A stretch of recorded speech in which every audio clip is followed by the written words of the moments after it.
Hello my dear students. मैं अपने इस वीडियो में आप सभी को जो सीए इंटरमीडिएट में पेपर नंबर 4 है उसमें जो चैप्टर नंबर 12 है सर्विस कॉस्टिंग, उसमें क्या आईसीएआई के स्टडी मटेरियल में इलस्ट्रेशंस हैं एंड टेस्ट योर नॉलेज के अंदर में सम्स है, उसको मैं आपको समझाने वाला हूं and each and every concept को मैं इस वीडियो में कवर करने वाला हूं। ये वीडियो जो है वो जनवरी 25, मई 25 एंड ऑनवर्ड्स के जो बच्चे हैं जो आने वाले समय में एग्जाम देंगे उनके लिए ये वीडियो अप्लीकेबल है। एक और बात बता दें कि जनवरी 25 का जो मटेरियल है और मई 25 का जो मटेरियल है, इस दोनों मटेरियल में कोई फर्क नहीं है। बस एक केस स्टडी सीए इंस्टीट्यूट ने मई 25 वाले स्टडी मटेरियल में सबसे लास्ट में टेस्ट योर नॉलेज जहां खत्म होता है वहां पर सीए इंस्टीट्यूट ने एक केस स्टडी ऐड कर दिया है। बाकी और कोई फर्क नहीं है मई 25 एंड जनवरी 25 में। All illustration, all test your knowledge के अंदर का सब कुछ कॉपी पेस्ट है। बस सीए इंस्टीट्यूट ने एक केस स्टडी ऐड किया जो कि सिर्फ मई 25 एंड ऑनवर्ड्स के बच्चों के लिए एप्लीकेबल है।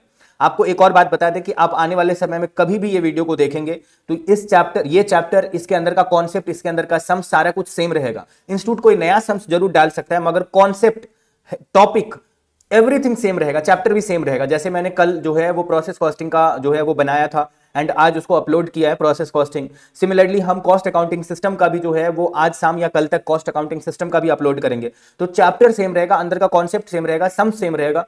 कुछ इंस्टीट्यूट नया सम्स डाल सकता है या कोई पुराना सम्स हटा सकता है मगर कॉन्सेप्ट कभी नहीं बदलेगा। तो आने वाले समय में आप 2 साल, 5 साल, 10 साल बाद भी जब कभी भी आप इस वीडियो को देखोगे तो आप ये समझ लो कि इंस्टीट्यूट के मटेरियल में गिवन सम्स जो हम स्क्रीन पर प्रेजेंट करेंगे वो प्लस इस वीडियो में जो कॉन्सेप्ट एक्सप्लेन करेंगे वो अगर आप अच्छे से सुन लिए तो ये वाला चैप्टर आपका पूरा जो है वो नैया पार हो जाएगा इस चैप्टर में। ओके, एक और बात कि हम लोग जो है वो सीए इंटरमीडिएट का इंपॉर्टेंट क्वेश्चन प्रोवाइड करते हैं, सीए फाइनल का भी, सीए फाउंडेशन का भी, जो गारंटीड फॉर मैचिंग रहता है एग्जाम के लिए। आप जब कभी भी किसी भी अटेम्प्ट में एग्जाम दोगे आप उस अटेम्प्ट में हम लोगों का इंपॉर्टेंट क्वेश्चन ले लेना, गारंटीड वाला, जिसमें सीए इंटरमीडिएट में अकाउंट्स एंड एफएम फ्री में हमारे यूट्यूब चैनल पर अपलोड होता है। आप एटलीस्ट फ्री वाला देख लेना, आपको समझ में आएगा और आपको कन्विंसिंग लगेगा, अच्छा लगेगा तो आप जो अदर सब्जेक्ट है वो बाय कर लेना। अदर सब्जेक्ट भी बहुत ही लोअर प्राइस पर हम लोग प्रोवाइड करते हैं। ओके, आपके भैया या दीदी कोई सीए फाइनल में होंगी, फ्रेंड होगा सीए फाइनल में, तो सीए फाइनल का भी ऑल सब्जेक्ट का हम लोग इंपॉर्टेंट क्वेश्चन प्रोवाइड करते हैं with minimum 60% matching guarantee in their examination. और आपके भी एग्जाम के लिए 60% मैच होना गारंटी है। ओके, तो आप इंपॉर्टेंट क्वेश्चन के लिए या तो खुद या तो आप अपने जो आपके भैया होंगे, ठीक है, जो लोग एग्जाम देंगे अभी सीए फाइनल का, आप उनको रेफर कर सकते हो। ओके, गारंटीड है। सीए फाउंडेशन का भी अकाउंट्स हमारा फ्री में है, सीए फाइनल का एफआर फ्री है, बाकी सब्जेक्ट चार्जेबल है। तो एटलीस्ट फ्री वाले वीडियो के लिए आप रेफर करना, ये मेरा आपसे रिक्वेस्ट है। एक और बात कि आप इस वीडियो में बताए गए सभी क्वेश्चन को जो है हम आपको आईसीएस स्टडी मटेरियल में गिवन सभी सम्स को बस एक्सप्लेन करेंगे और समझाएंगे। आपको क्या करना है, आपको वीडियो को पॉज करना है जब आप इस सम्स को देखोगे स्क्रीन पे और जब उसके सॉल्यूशन को देखोगे, मेरे साथ सुनोगे, तो आपको 100% समझ में आ जाएगा। वो क्वेश्चन भी समझ में आ जाएगा, उसका सॉल्यूशन भी समझ में आ जाएगा। आपका होमवर्क, मतलब हम आपको होमवर्क ये दे रहे हैं कि आप वीडियो को पॉज करके उसका रिटन प्रैक्टिस कर लेना, पहला होमवर्क। दूसरा होमवर्क कि पिछले 10, 12, 14 अटेम्प्ट में अगर आईसीएआई ने सर्विस कॉस्टिंग के ऊपर में कोई नया सम्स पूछा होगा, जो कि रेयर ही होगा, शायद ही होगा, तो उसको चेक कर लेना। और कुछ नया सम्स अगर आरटीपी में आपको दिखे जो कि बुक में मैंने नहीं करवाया, किसी इलस्ट्रेशन या टेस्ट और नॉलेज के अंदर मैंने नहीं करवाया, तो उसका रिटन प्रैक्टिस आप वहां से कर लेना। कोई डाउट होगा तो वीडियो में गिवन वीडियो में गिवन जो व्हाट्सएप नंबर है उस पर आप मेरे को कॉन्टैक्ट करके आप मेरे से भी पूछ सकते हो। व्हाट्सएप पे मैसेज कर देना या उस क्वेश्चन का फोटो भेज देना और बोलना ये वाला समझ में नहीं आया, हम आपको वो समझा देंगे। हम लोग का doubt solving free of cost है। ओके, अदर चैप्टर जो है, जैसे मैंने अभी आपको 3 चैप्टर के बारे में बताया, प्रोसेस कॉस्टिंग, फिर सर्विस कॉस्टिंग और कॉस्ट अकाउंटिंग सिस्टम, ये आज और कल तक जो है वो अपलोड हो जाएगा हमारे चैनल पे। अदर जो चैप्टर है उसको लेने के लिए आपको डिस्क्रिप्शन में गिवन व्हाट्सएप नंबर पे आपको हम लोगों को मैसेज करना पड़ेगा। हम लोग आपको वो वाला भी प्रोवाइड करेंगे। उसका बहुत ही मिनिमम प्राइस रहेगा, बहुत ही मिनिमम, जिसमें आपको बाकी सारा चैप्टर आईसीए का स्टडी मटेरियल से करवाया हुआ सारा सम्स एंड टेस्ट और नॉलेज के अंदर का करवाया हुआ सारा सम्स आपको मतलब प्रोवाइड करेंगे। गारंटी इसमें यह है कि आपको सब समझ में आ जाएगा, क्योंकि हम वीडियो में ईच एंड एवरी अमाउंट कहां से आया, कैसे आया, क्यों आया, ये सारा कुछ बताएंगे। ओके, एक और बात कि आप जब कभी भी आरटीपी या इस स्टडी मटेरियल में मतलब करवाए हुए सभी सम्स को कर लोगे, उसके बाद हम इस स्टडी मटेरियल में अगर कोई सम सेम टू सेम रहेगा किसी दूसरे सम्स के जैसा, तो सेम सम्स हो सकता है हम आपको होमवर्क दें, तो उसका भी रिटन प्रैक्टिस कर लेना। और नहीं बने आपसे अगर, तो आप मेरे को व्हाट्सएप पे मैसेज कर देना या मेरे को कॉल कर लेना, या आप खुद उसके आंसर को देख के समझ लेना, कैसे भी करके समझ लेना, मगर सारा सम्स कर लेना। ओके, चलो मैं आपको अभी बताना शुरू करता हूं, ज्यादा टाइम आपका नहीं लेते हैं और हम आपको बताते हैं सर्विस कॉस्टिंग क्या होता है। देखो, इस दुनिया में बहुत सारे लोग हैं जो लोगों को सेवा देते हैं। सेवा मतलब सर्विस देते हैं। बहुत सारे लोग हैं, जिसमें बस वाला है जिसको बोलते हैं ट्रांसपोर्ट का सर्विस देना। अब बस वाला लोगों को, नॉर्मल पैसेंजर को सर्विस दे, या किसी स्कूल में बच्चों को जो है वो घर से लाए और घर में रिटर्न छोड़े स्कूल खत्म होने के बाद, क्लास खत्म होने के बाद।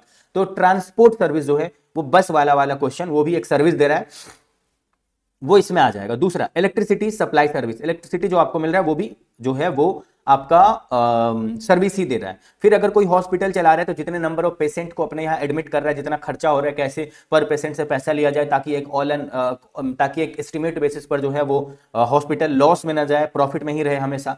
फिर कैंटीन कोई चलाता है, कोई सिनेमा हॉल चलाता है तो कितने टिकट का फेयर रखे, कितना उसका खर्चा है। कोई होटल चलाता है, कितना लोग आएगा खाने के लिए। कोई बैंक चलाता है, बैंक में खर्चा। कोई एजुकेशनल इंस्टीट्यूशन चलाता है, स्कूल वगैरह चलाता है, तो पर स्टूडेंट पे कितना फीस होना चाहिए। आईटी एंड आईटीज है, मान लो कि कोई आईटी एंड आईटीज है, कोई सॉफ्टवेयर डेवलप करता है, कोई जो है वो उसको बेचता है तो उसके पीछे उसका क्या कॉस्ट लगता है, तो ये सब जोड़ के। फिर कोई इंश्योरेंस प्रोवाइड करता है, तो ये सब टाइप के लोग सर्विस देते हैं। और इस सब टाइप के मतलब टॉपिक से रिलेटेड सी इंस्टीट्यूट सम्स पूछता है। तो आप बोलोगे कि किस पे ज्यादा पूछता है, तो ट्रांसपोर्ट पे सी इंस्टीट्यूट ज्यादा क्वेश्चन पूछता है। बाकी जो टॉपिक है उससे भी सी इंस्टीट्यूट ने पूछा है, मगर मैक्सिमम टाइम सी इंस्टीट्यूट ट्रांसपोर्ट वाले टॉपिक पे, बस वाले टॉपिक पे पूछता है। उसके बाद सी इंस्टीट्यूट जो है वो आपका आईटी पर भी पूछता है, हॉस्पिटल पर भी पूछता है, होटल पर भी पूछता है, सिनेमा हॉल पर भी पूछता है। यानी सी institute maximum time transport and थोड़े बहुत टाइम में अदर टॉपिक जो आपको स्क्रीन पर दिख रहा है उस पर भी पूछता है।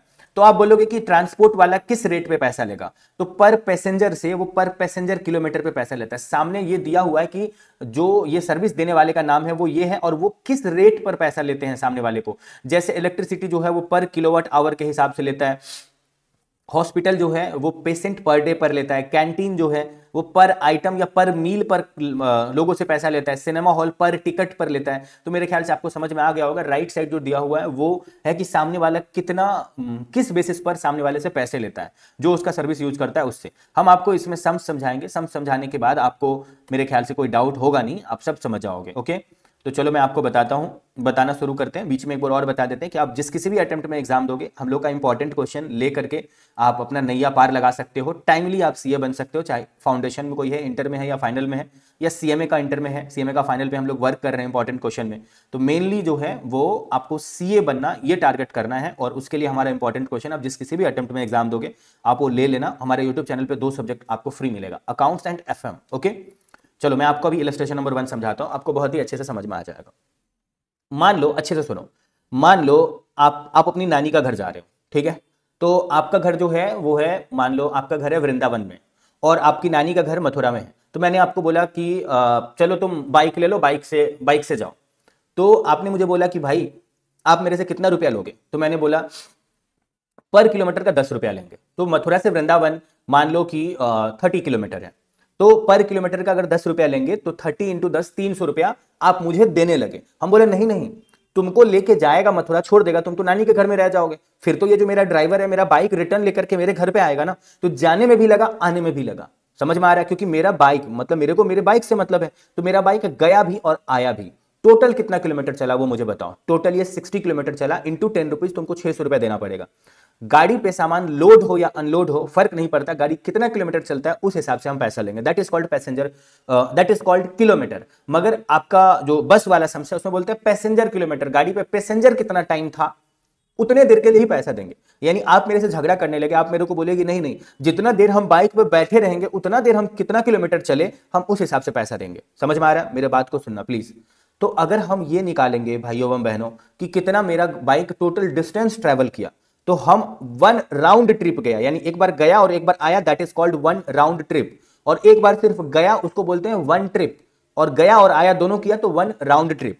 तो अगर हम डिस्टेंस निकालेंगे तो हम बोलेंगे 30 + 30, यानी 30 × 2, गया और आया दोनों 60 किलोमीटर। लेकिन अगर पैसेंजर किलोमीटर देखेंगे, जितना देर उस पर पैसेंजर अपना बैठा हुआ था, तो वो 30 किलोमीटर ही है। तो जब हम लोग रेट निकालने लगते हैं तो हम लोग पैसेंजर किलोमीटर के हिसाब से निकालते हैं कि पैसेंजर कितना देर उस पर बैठा था। यानी यही लॉजिकल है, यही पूरे ऑल ओवर वर्ल्ड में होता है। कोई अगर ये नहीं करेगा तो वो ज्यादा रुपया लेगा, तो उसके गाड़ी में कोई चढ़ेगा ही नहीं।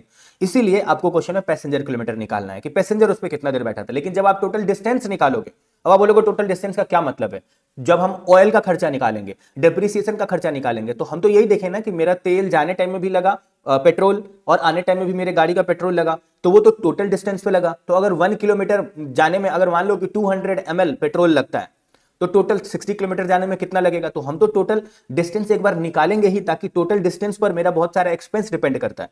लेकिन सामने वाला पैसेंजर मेरे को उतना ही किलोमीटर का पैसा देगा जितना किलोमीटर वो चढ़ के गया है। तो अभी आपको इस सम्स में ये दिखाएगा कि भाई कितना किलोमीटर है वो निकालो। तो देखो यहां पर बोल रहा है कि लॉरी स्टार्ट, एक लॉरी है जो 20 MT को, यानी यहां पर दिया हुआ मेट्रिक टन, MT का मतलब मेट्रिक टन, को ए नाम का स्टेशन से अपने गाड़ी पे लोड करता है और अनलोड कर देता है 8 मेट्रिक टन अनलोड कर देता है बी नाम का स्टेशन पे, और बैलेंस जो सामान बच गया वो सी नाम के स्टेशन पे, सी नाम का जगह पे वो सामान को उतार देता है। उसके बाद बोल रहा है कि ऑन रिटर्न ट्रिप, जब वो रिटर्न होने लगा तो वो सीधा ए नाम के जगह पर पहुंच गया with a load of 16 MT, यानी वो फाइनली ए से बी गया, बी से सी गया, और सी में सामान जब अनलोड कर दिया तो अनलोड करने के बाद सी के पास से 16 MT और सामान लिया और उसको लेकर के आया ए के पास छोड़ा। मेरे ख्याल से आपको समझ में आ रहा होगा। ओके, आपको बोल रहा है कि मुझे डिस्टेंस बताओ, यहां पर बोल रहा है आपको डिस्टेंस ए से बी जाने में, बी से सी जाने में और सी से ए आने में 80, 120 और 160 है। Compute the absolute MT kilometre, यानी कितना देर ये MT यानी मेट्रिक टन सामान को लेके गया, और कॉमर्शियल MT किलोमीटर ये भी मुझे बताओ। तो आप बोलोगे कि भैया अच्छे से सुनो, आप बोलोगे कि 20 MT लेकर के चला और ए से लेकर बी तक गया, उसमें उसने, अच्छे से सुनना, उसमें उसने 80 किलोमीटर का जगह, 80 किलोमीटर का डिस्टेंस जो है वो ए से लेकर के बी तक का है। तो ए से लेकर बी तक जब गया ना, तो स्टार्टिंग में जो ये 20 MT सामान लोड किया था पूरा का पूरा लेकर के ही गया ए से लेकर बी तक।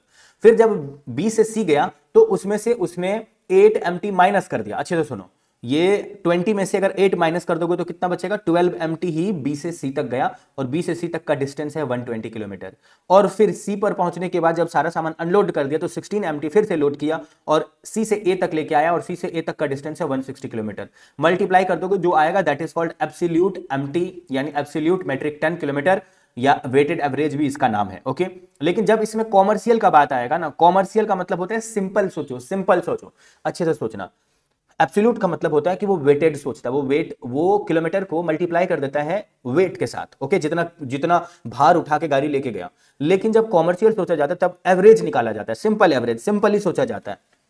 तो उसमें बोलते हैं कि भाई तुम कितना किलोमीटर, कितना सामान टोटल लेके गए ना, उस सबको जोड़ दो, और तीन बार सामान है ना, 20 MT, 12 MT और 16 MT, क्योंकि 3 तो फिगर है इसीलिए डिवाइडेड बाय 3 कर लो, एवरेज निकाल दो, और डिस्टेंस को भी टोटल कर लो, और टोटल कर लो, और जो ये तुम्हारा ये सामान आया हुआ है 16 MT, इसको मल्टीप्लाई कर दो डिस्टेंस के टोटल के साथ, तो पता चल जाएगा इतना जो है वो किलोमीटर आपका एवरेज में कॉमर्शियल है, आप ये मान के चलो। ओके, चलो मैं आपको आगे बताता हूं, आप ज्यादा लेट किए बगैर इलस्ट्रेशन नंबर 2 बताता हूं।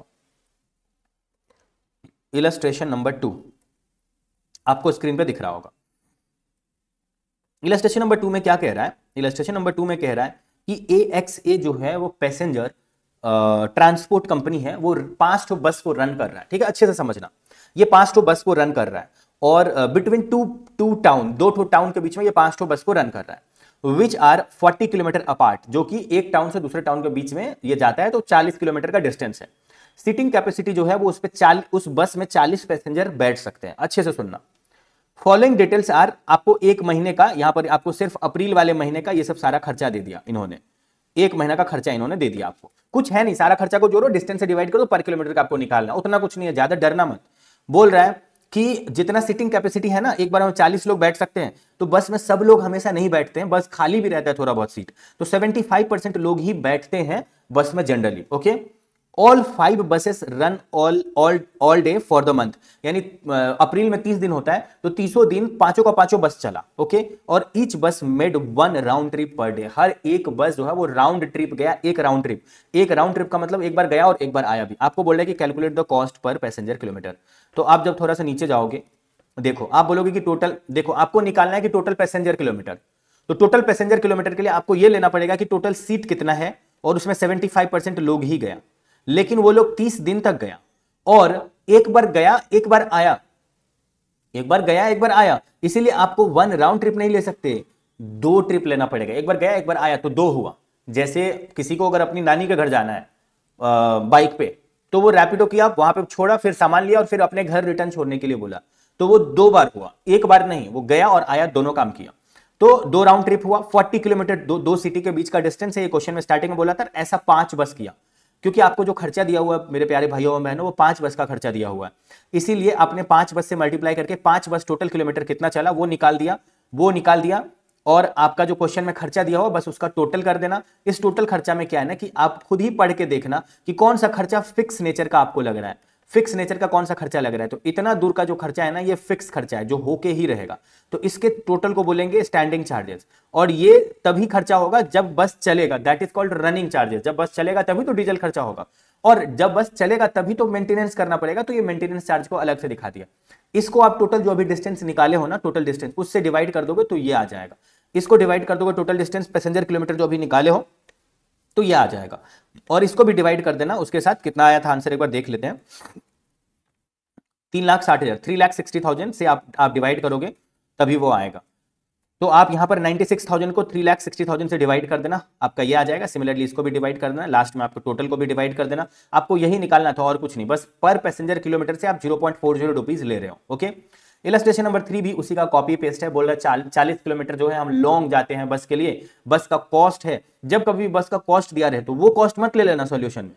देखो जब आप निकालते हो कि एक पैसेंजर कितना पे करेगा, तो वो पैसेंजर आपके पूरे बस का दाम थोड़ी ना दे देगा आपको। हाँ, उतना किलोमीटर जाने में बस कितना डिप्रिसिएट किया, उस डिप्रिसिएट का प्रोपोर्शनेट पोर्शन आप उस पैसेंजर से लोगे। तो जब बस का कॉस्ट दिया रहेगा तो बस के कॉस्ट को भी मत दिखा देना सोल्यूशन में, एज अ कॉस्ट मत दिखा देना, उस पर डिप्रिसिएशन दिखाना। तो जब भी ये कॉस्ट दिया हुआ है तो इस कॉस्ट को ले लो भाई, और इट हैज बीन इंश्योर्ड 3% जो है इसका इंश्योरेंस है, 3% इसका निकाल लेना, इंश्योरेंस का अमाउंट आ जाएगा, वो एक एक्सपेंस है वो लेना पड़ेगा। ठीक है, एनुअल खर्चा है क्योंकि यहां पर एनम दिया हुआ है। फिर ये वाला भी एनुअल टैक्स का अमाउंट है, ये भी ले लेना एज अ खर्चा। बस खर्चा का टोटल में ये पर मंथ में इसको 12 से मल्टीप्लाई करके टोटल ले लेना। ये एनुअल रिपेयर है, खुद ही एनुअल दिया हुआ, ले लेना, पूरा ही ले लेना। Bus is likely to be last for 2.5 years, तो इस 10 लाख को डिवाइड कर देना 2.5 ईयर से। कोई स्क्रैप दिया होगा तो वो माइनस होगा ऊपर में 10 लाख में से, नहीं तो 10 लाख डिवाइड बाय 2.5 जो आएगा वो डिप्रिसिएशन में ले लेना। अच्छे से सुनो मेरे बात को। फिर बोल रहा है कि driver salary will be 30,000 per month, तो इसको 12 से मल्टीप्लाई कर देना, जितना आएगा पूरा साल का हो गया। कंडक्टर सैलरी 25,000 पर मंथ, 25,000 को 12 से मल्टीप्लाई कर देना। उसके बाद बोल रहा है कि ड्राइवर जो है, कंडक्टर बोला कि 10% of taking as commission. Conductor बोला कि देखो हमको बहुत जो है वो to be shared by driver and conductor equally, यानी 10% जो है वो कमीशन लेगा और ड्राइवर और जो ये है कंडक्टर है वो इक्वली बांट लेगा। अच्छे से सुनो, ड्राइवर और कंडक्टर, खास करके कंडक्टर को बहुत ही ज्यादा बोलना पड़ता है गेट के पास खड़ा होकर के। मान लो अगर किसी को जाना है, तुम्हारा जो है वो बरसाने जाना है और वो जाएगा वृंदावन से, तो वो गेट के पास खड़ा होकर के बहुत बार मेंशन करता है बरसाना बरसाना बरसाना बोलते रहता है, तब जाकर के वो पहुंच पाता है वृंदावन से बरसाना। ओके, तो उसको बहुत ज्यादा एफर्ट देना पड़ता है, इसलिए वो बोला कि देखो जितना ज्यादा हम बोलेंगे उतना ज्यादा तुम्हारा पैसेंजर आएगा, तो मेरे को ज्यादा पैसेंजर आने पे उस पर 10% देना, यानी जितना ज्यादा वो बिकवाएगा उसका 10% उसका हो जाएगा। तो ये यहां पर ये बोला, और ये सोल्यूशन के साथ मैं आपको समझा दूंगा। Cost of stationery will be, ये स्टेशनरी का कॉस्ट है पर मंथ है, इसको 12 से मल्टीप्लाई करके दिखा देना। ये भी अकाउंटेंट का सैलरी है। ऑयल का खर्चा है 500 रुपया पर 100 किलोमीटर जाएगा, तो आप पहले किलोमीटर निकाल लेना कितना किलोमीटर जाएगा, और वो अगर पर 100 किलोमीटर तो 100 से डिवाइड कर देना। ओके, 500 रुपया पर 100 किलोमीटर, तो 500 डिवाइडेड बाय 100 कर लेना और मल्टीप्लाई कर देना उतना किलोमीटर से जितना किलोमीटर आप निकाले रहोगे, तो जो आएगा that is called petrol and oil का खर्चा। अभी निकाल के दिखाएंगे आपको। बोल रहा है कि बस will make 3 up and down trip carrying on an average 40 passenger on each trip. Wow, देखो 3 बार जाएगा 3 बार आएगा, तो 3 into 2 यानी 6 बार उसका जाना आना हो गया, मतलब 6 बार उसका ट्रैवलिंग हो गया। 3 बार जाएगा 3 बार ही आएगा, तो 6 बार हुआ। ओके, 40 किलोमीटर से मल्टीप्लाई करना। ओके, ऊपर में दिया ही हुआ था, यहां पर वो 25 दिन जाएगा, 25 दिन से मल्टीप्लाई करना। आगे बोल रहा है कि बस वाला ये सोचा है कि 15% वो प्रॉफिट भी अपना कमाएगा उस भाड़ा पे। आपको बोला बस का फेयर कितना होगा, तो सबसे पहले आप यहां पर बोलो कि भाई नंबर ऑफ बसेस हमारे पास एक ही है, क्योंकि आपको एक बार जो है ना मैं लेके चलता हूं, क्वेश्चन में लेके चलता हूं। यही है ना आपका क्वेश्चन, रुको थोड़ा सा नीचे लेके चलते हैं। आपका क्वेश्चन यही है ना, बोल रहा है ना ABC transport has a route 40 kilometre long bus. Okay, यानी कुछ नहीं बोला, तो एक ही बस का बात कर रहा है, एक ही बस का बात कर रहा है, उनके पास बस एक ही है। ओके, बस एक ही है, तो बस अगर एक है वो 40 किलोमीटर जाएगा, 25 दिन जाएगा, 3 बार जाएगा 3 बार आएगा, यानी 6 बार जाएगा, और ऐसा वो 12 महीना तक करेगा। आप बोलोगे ना कि हम 12 मंथ से क्यों इंटू किए। अच्छे से सुनो मेरे प्यारे भाइयों एवं बहनों, आप 25 डेज करके ही छोड़ देते तो 1 महीने का आता, तो तब सारा एक्सपेंस अगर आपका पर मंथ में ही दिया रहता तो इट्स ओके, कोई बात नहीं है। लेकिन सारा एक्सपेंस आपका पर एनम में है और कुछ जो पर मंथ में है उसको भी आप पर एनम में कन्वर्ट कर दोगे, तो डिस्टेंस को भी तो पर एनम में कन्वर्ट करना पड़ेगा ना। तो ये एक महीना हुआ 25 दिन, तो ऐसे ही 12 से मल्टीप्लाई करोगे तो 12 महीना यानी एक साल हो गया, इसीलिए आपने 12 से मल्टीप्लाई किया। ओके, तो ये टोटल आपका डिस्टेंस आ गया। अब इसमें आप बोलोगे कि ये तो टोटल डिस्टेंस है, इसमें पैसेंजर कितना गया, तो आप इसको 40 से मल्टीप्लाई कर दोगे तो आपको पता चल जाएगा पैसेंजर किलोमीटर। ओके, वो टोटल डिस्टेंस था, इसको 40 से मल्टीप्लाई किया तो ये पैसेंजर किलोमीटर आ गया, क्योंकि ये 40 डालने का मतलब ये पैसेंजर किलोमीटर, ये डिस्टेंस नहीं है। ओके, अब आप क्या कर लो, अब आप देखो मैंने आपको बोला था ना कि 500 रुपीज लगेगा, 500 डिवाइड बाय 100 कर दो और जो तुम्हारा डिस्टेंस आएगा 72,000 उससे मल्टीप्लाई कर दो, तो पेट्रोल का खर्चा आ जाएगा 3,60,000। अब कुछ नहीं करना है सोल्यूशन में, आप देख लो सारा क्वेश्चन, वही क्वेश्चन का कॉपी पेस्ट करके सारा खर्चा दिखा दिया है जो मैंने आपको क्वेश्चन समझाने के साथ साथ बताया था। उसमें फिक्स खर्चा ऊपर में लिखा हुआ है और जो रनिंग का खर्चा है वो यहां लिखा हुआ है। ऑयल का खर्चा आपको ऊपर में कैलकुलेट करके दिखाई दिया है। ओके, ये ऊपर में दिखा दिया, ये सब आप दिखा दो। दिखाने के बाद आप क्या करो कि आपको, चलो मैं आपको समझाता हूं। ओके, मैं आपको समझाता हूं। क्या आपको क्वेश्चन में इंश्योरेंस यानी कॉस्ट का 3% दिखा दिया, ये दिया हुआ है। टैक्स दिया हुआ है, गैरेज रेंट 1 महीने का दिया है, 12 से मल्टीप्लाई करके लिख दोगे 12 महीने का आ जाएगा। डिप्रिसिएशन मैंने आपको बता ही दिया था, 10 लाख डिवाइड बाय 2.5 करोगे आ जाएगा। सैलरी दिया ही हुआ है, ये सब दिया ही हुआ है, स्टेशनरी दिया ही है, अकाउंटेंट का सैलरी दिया है। ओके, तो टोटल आपका जो खर्चा है ये आपका आ गया। फिर आप जब रनिंग का कॉस्ट लिखोगे तो ऑयल वाला आपने अभी निकाला ही है 3,60,000, बस इसके नीचे जो ये रिपेयर है 2,04,000 ये भी दिया ही हुआ है क्वेश्चन में। अच्छे से समझना, क्या नहीं दिया है जिसको मैं अभी घेर रहा हूं, ये नहीं दिया हुआ है, ये जो मैंने घेरा ना ये नहीं दिया हुआ है। अच्छे से सुनना, जब भी क्वेश्चन में बोलेगा कि 10% वो लोग बांट लेगा टू बी इक्वली, इसका मतलब 10% दोनों को मिलेगा।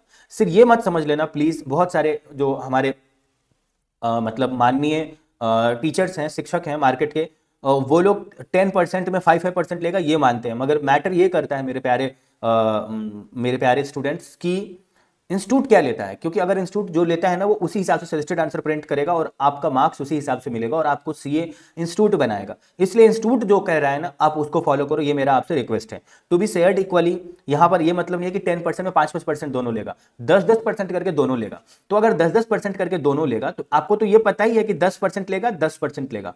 फॉर विच अमाउंट लेगा ये आपको नहीं पता है। ओके, अच्छे से समझना, फॉर विच अमाउंट लेगा ये आपको नहीं पता है।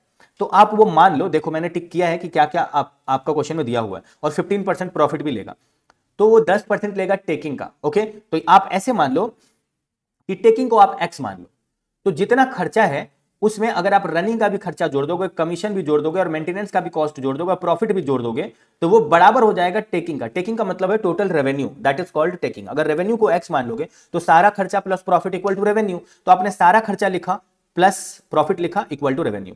अब आपको ये टोटल स्टैंडिंग चार्जेस तो पता है, रनिंग चार्जेस पता है, आपको क्या बोलते हैं मेंटेनेंस कॉस्ट पता है, लेकिन आपको कमीशन ऑन ऑल टेकिंग नहीं पता है।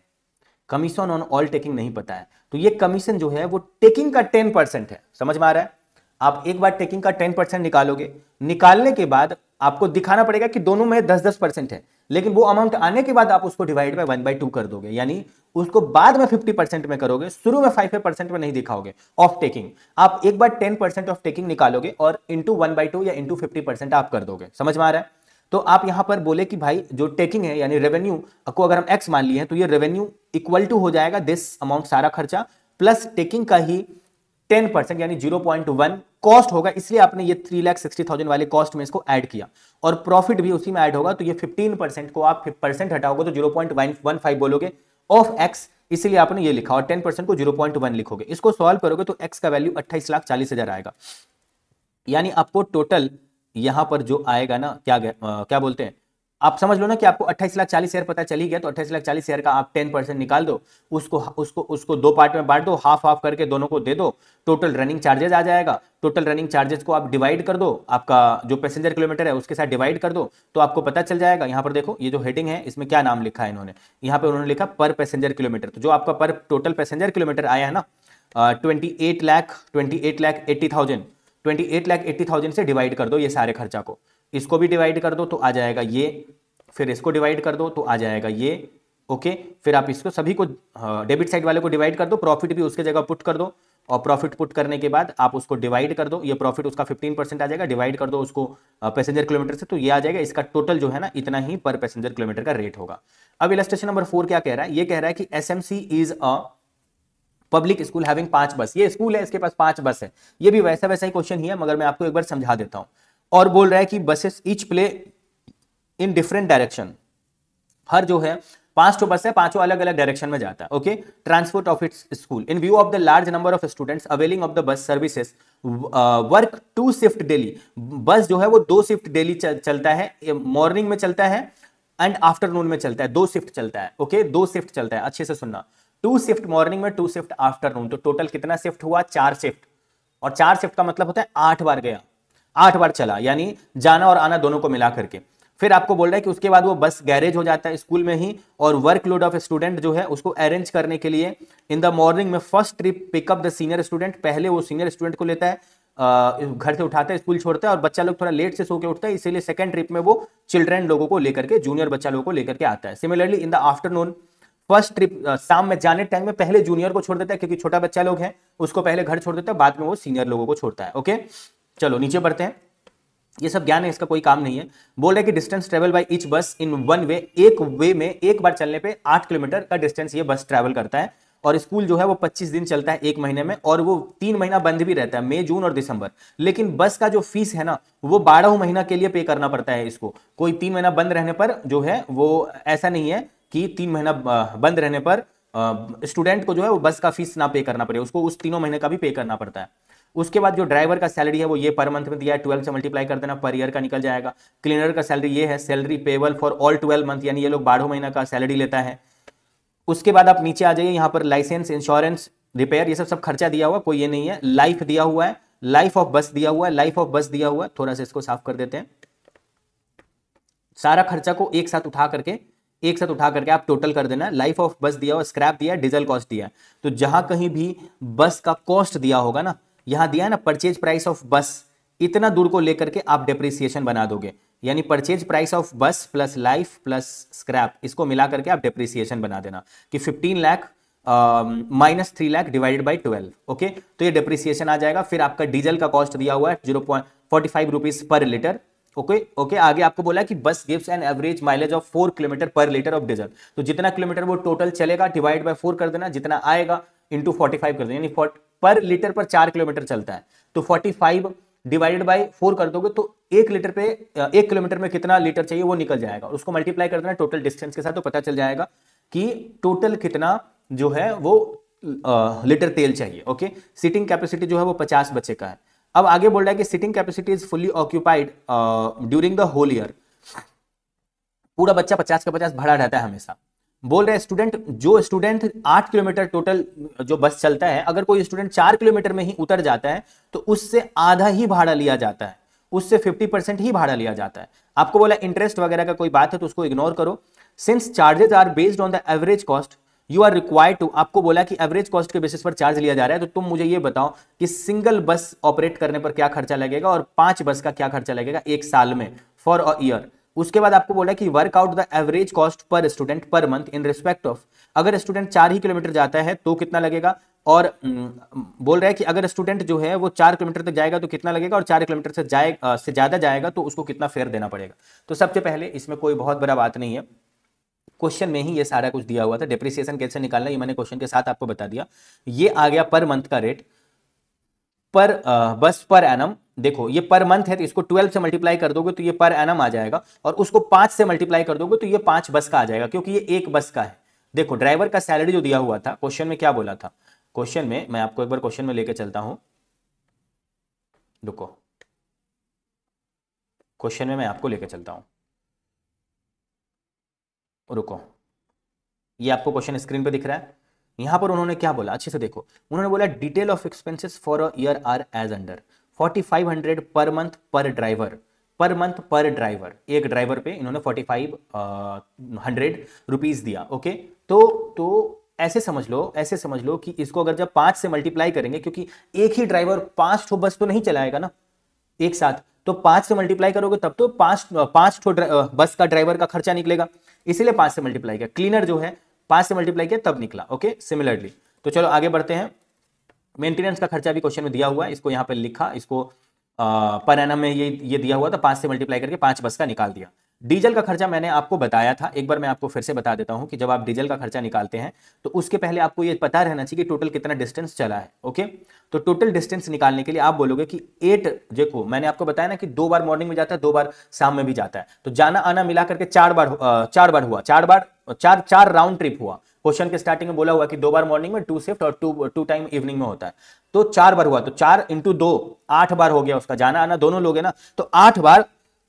यहां पर इंस्टीट्यूट ने गलती से राउंड लिख दिया है, राउंड हटा देना, 8 ट्रिप्स हुआ, नॉट राउंड ट्रिप्स, 8 ट्रिप्स हुआ, 8 किलोमीटर करके गया, 25 डेज गया। और ऐसा 12 मंथ तक नहीं गया, सिर्फ 9 मंथ तक ही गया, क्योंकि 3 महीना छुट्टी था ना, तो आप पूरे 12 महीना का नहीं लेना, क्योंकि गाड़ी चलेगा तब तो मतलब डीजल का खर्चा होगा, डीजल तो लगेगा ही नहीं ना, अगर गाड़ी 3 महीना बंद रहेगा तो स्कूल वेकेशन है तो आप सिर्फ 9 मंथ का ही लेना, यही आपसे एग्जाम में गलती होगा। ओके, अगर इंस्टीट्यूट ने पूछ दिया तो गलती सिर्फ इतना ही होगा। ओके, तो आप टोटल निकाल लिए कि कितना किलोमीटर उसने डिस्टेंस ट्रेवल किया। ओके, अब अगर डिस्टेंस आपने टोटल निकाल ही लिया तो 45 रुपीज में अगर 4 किलोमीटर जाता है तो 14,400 किलोमीटर के लिए उसको 1,62,000 का उसका डीजल का कॉस्ट लगेगा।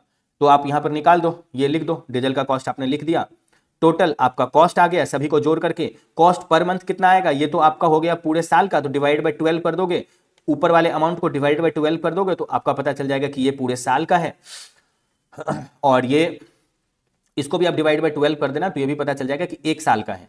ये 1 बस का है और ये 5 बस का है। Okay, total number of equivalent student ये आपको नीचे निकालना पड़ेगा। इक्विवेलेंट स्टूडेंट ये तो मैं आपको ऐसे भी बता सकता था, मगर मैं आपको एक बार हम आपको सिखा देते हैं। देखो मैं आपको एक बार बताता हूं, देखो सीटिंग कैपेसिटी टोटल कितना है, 50 है, तो आपको नहीं लगता कि जिससे half fair of the student, 50% of student 25 student and बाकी का हाफ फुल फेयर जो है, मतलब अच्छे से समझो, आपको क्वेश्चन में बोला गया था कि जिससे आपको क्वेश्चन में बोला गया था कि अगर कोई बच्चा ऐसा है जो आधा ही डिस्टेंस ट्रैवल करेगा, अगर कोई बच्चा ऐसा है जो आधा ही डिस्टेंस 4 ही किलोमीटर ट्रैवल करेगा तो उससे हाफ फेयर ही लिया जाएगा। और उसके बाद क्वेश्चन का एक लाइन हम आपको बताना मिस कर गए थे, ये जो अंडरलाइन हम कर रहे हैं इसमें यह बोला गया कि 50% ऐसे ही बच्चे हैं जो 4 ही किलोमीटर सिर्फ जाते हैं, 8 किलोमीटर टोटल नहीं जाते, 4 ही किलोमीटर जाते हैं। तो आपको नहीं लगता कि टोटल अगर कैपेसिटी ही 50 स्टूडेंट का है तो उसमें 25 ऐसा बच्चा है जो 4 ही किलोमीटर जाता है, दैट इज कॉल्ड ये वाला पॉइंट, और बाकी का 25 स्टूडेंट ऐसा है जो फुल जाता है, पूरा जाता है 8 किलोमीटर, तो 25-25 में आपने बांट लिया। तो आप बोलोगे कि जो फुल जाता है ना, अच्छे से सुनो, जो हाफ जाता है 25 बच्चा, उससे अगर 1 रुपया लिया जाएगा तो जो फुल डिस्टेंस जाता है उससे 2 रुपया लिया जाएगा। समझ में आ रहा है? यानी हाफ डिस्टेंस जो ट्रेवल करता है उसका डबल डिस्टेंस ट्रेवल करता है फुल वाला लोग। तो हाफ अगर 25 है तो उसके इक्विवेलेंट में अगर सोचेंगे बाकी के 25 जो फुल जाते हैं तो वो इस 25 के 50 हैं। समझ में आया? इस 25 का डबल है वो। समझ में आ रहा है? क्योंकि वो डबल डिस्टेंस जाता है। नंबर ऑफ स्टूडेंट के एंगल से मत देखो, डिस्टेंस के एंगल से देखो। तो अगर 25 बच्चा, अगर सब मान लो कि 25 बच्चा से 1 रुपया लिया जाएगा तो बाकी के 25 बच्चे से 2-2 रुपए लिया जाएगा, क्योंकि वो लोग फुल डिस्टेंस जाता है, उसका डबल डिस्टेंस जाता है। इसीलिए 2 से मल्टीप्लाई किया क्योंकि हमारे को इक्विवेलेंट निकालना था। ओके, तो टोटल 75 स्टूडेंट हुआ। अब टोटल 75 स्टूडेंट हुआ और अगर बोला total number of students in 2 trips, total 75 student एक ट्रिप में जाता है और मॉर्निंग में 2 ट्रिप जाता है, इवनिंग में भी 2 ट्रिप, जो मॉर्निंग में जिसको लाता है उसी को इवनिंग में छोड़ने जाता है। तो एक ट्रिप में 75 हो रहा है तो दूसरे ट्रिप में भी 75 होगा, इसीलिए भाई साहब 150 स्टूडेंट हो गया। चलिए मैं आपको 150 निकालना मैंने तो आपको बता दिया। तो जो आपका टोटल में यहां पर आया है भाइयों एवं बहनों 31,500, इसको आप 150 से डिवाइड कर दोगे तो आपको पता चल जाएगा। आप अगर इसको 150 से डिवाइड कर दोगे तो आपको पता चल जाएगा कि जो 4 किलोमीटर तक जाता है उससे इतना रुपया लेना है। ओके, और इसी 150 को अगर 5 से मल्टीप्लाई कर दोगे तो ये आपका 5 बस का 750 आ जाएगा। उसको ऊपर वाले से डिवाइड कर दोगे, 1,57,500 को 750 से तो 210 ही आएगा। तो जो अगर 210 रुपया लिया जाएगा 4 किलोमीटर तक जाने वालों से, तो उसका डबल लिया जाएगा पूरा 8 किलोमीटर तक जाने वालों के लिए, 420 लिया जाएगा। तो मेरे ख्याल से ये वाला क्वेश्चन भी आपका खत्म हो गया और आपको समझ में भी आ गया होगा। चलो मैं आपको आगे समझाता हूं। चलो मैं आपको अगला जो क्वेश्चन है ना ये मैं आपको समझाता हूं, इलस्ट्रेशन नंबर 5। और ये इलस्ट्रेशन नंबर 5 जो है ये कॉपी पेस्ट है उसी क्वेश्चन के जैसा, मगर एक बार मैं आपको पहले वाले क्वेश्चन के जैसा मैं आपको एक बार फिर से समझाता हूं। यहां पर ये कह रहा है कि GTS जो है वो has a lorry of 6 ton carrying capacity. GTS के पास एक लॉरी है जिसमें 6 टन जो है वो कैरिंग कैपेसिटी और एक ही लॉरी है। इट ऑपरेट्स लॉरी फ्रॉम ए से लेकर के वो बी नाम की जगह पर जाता है, ऐसा उसका काम है।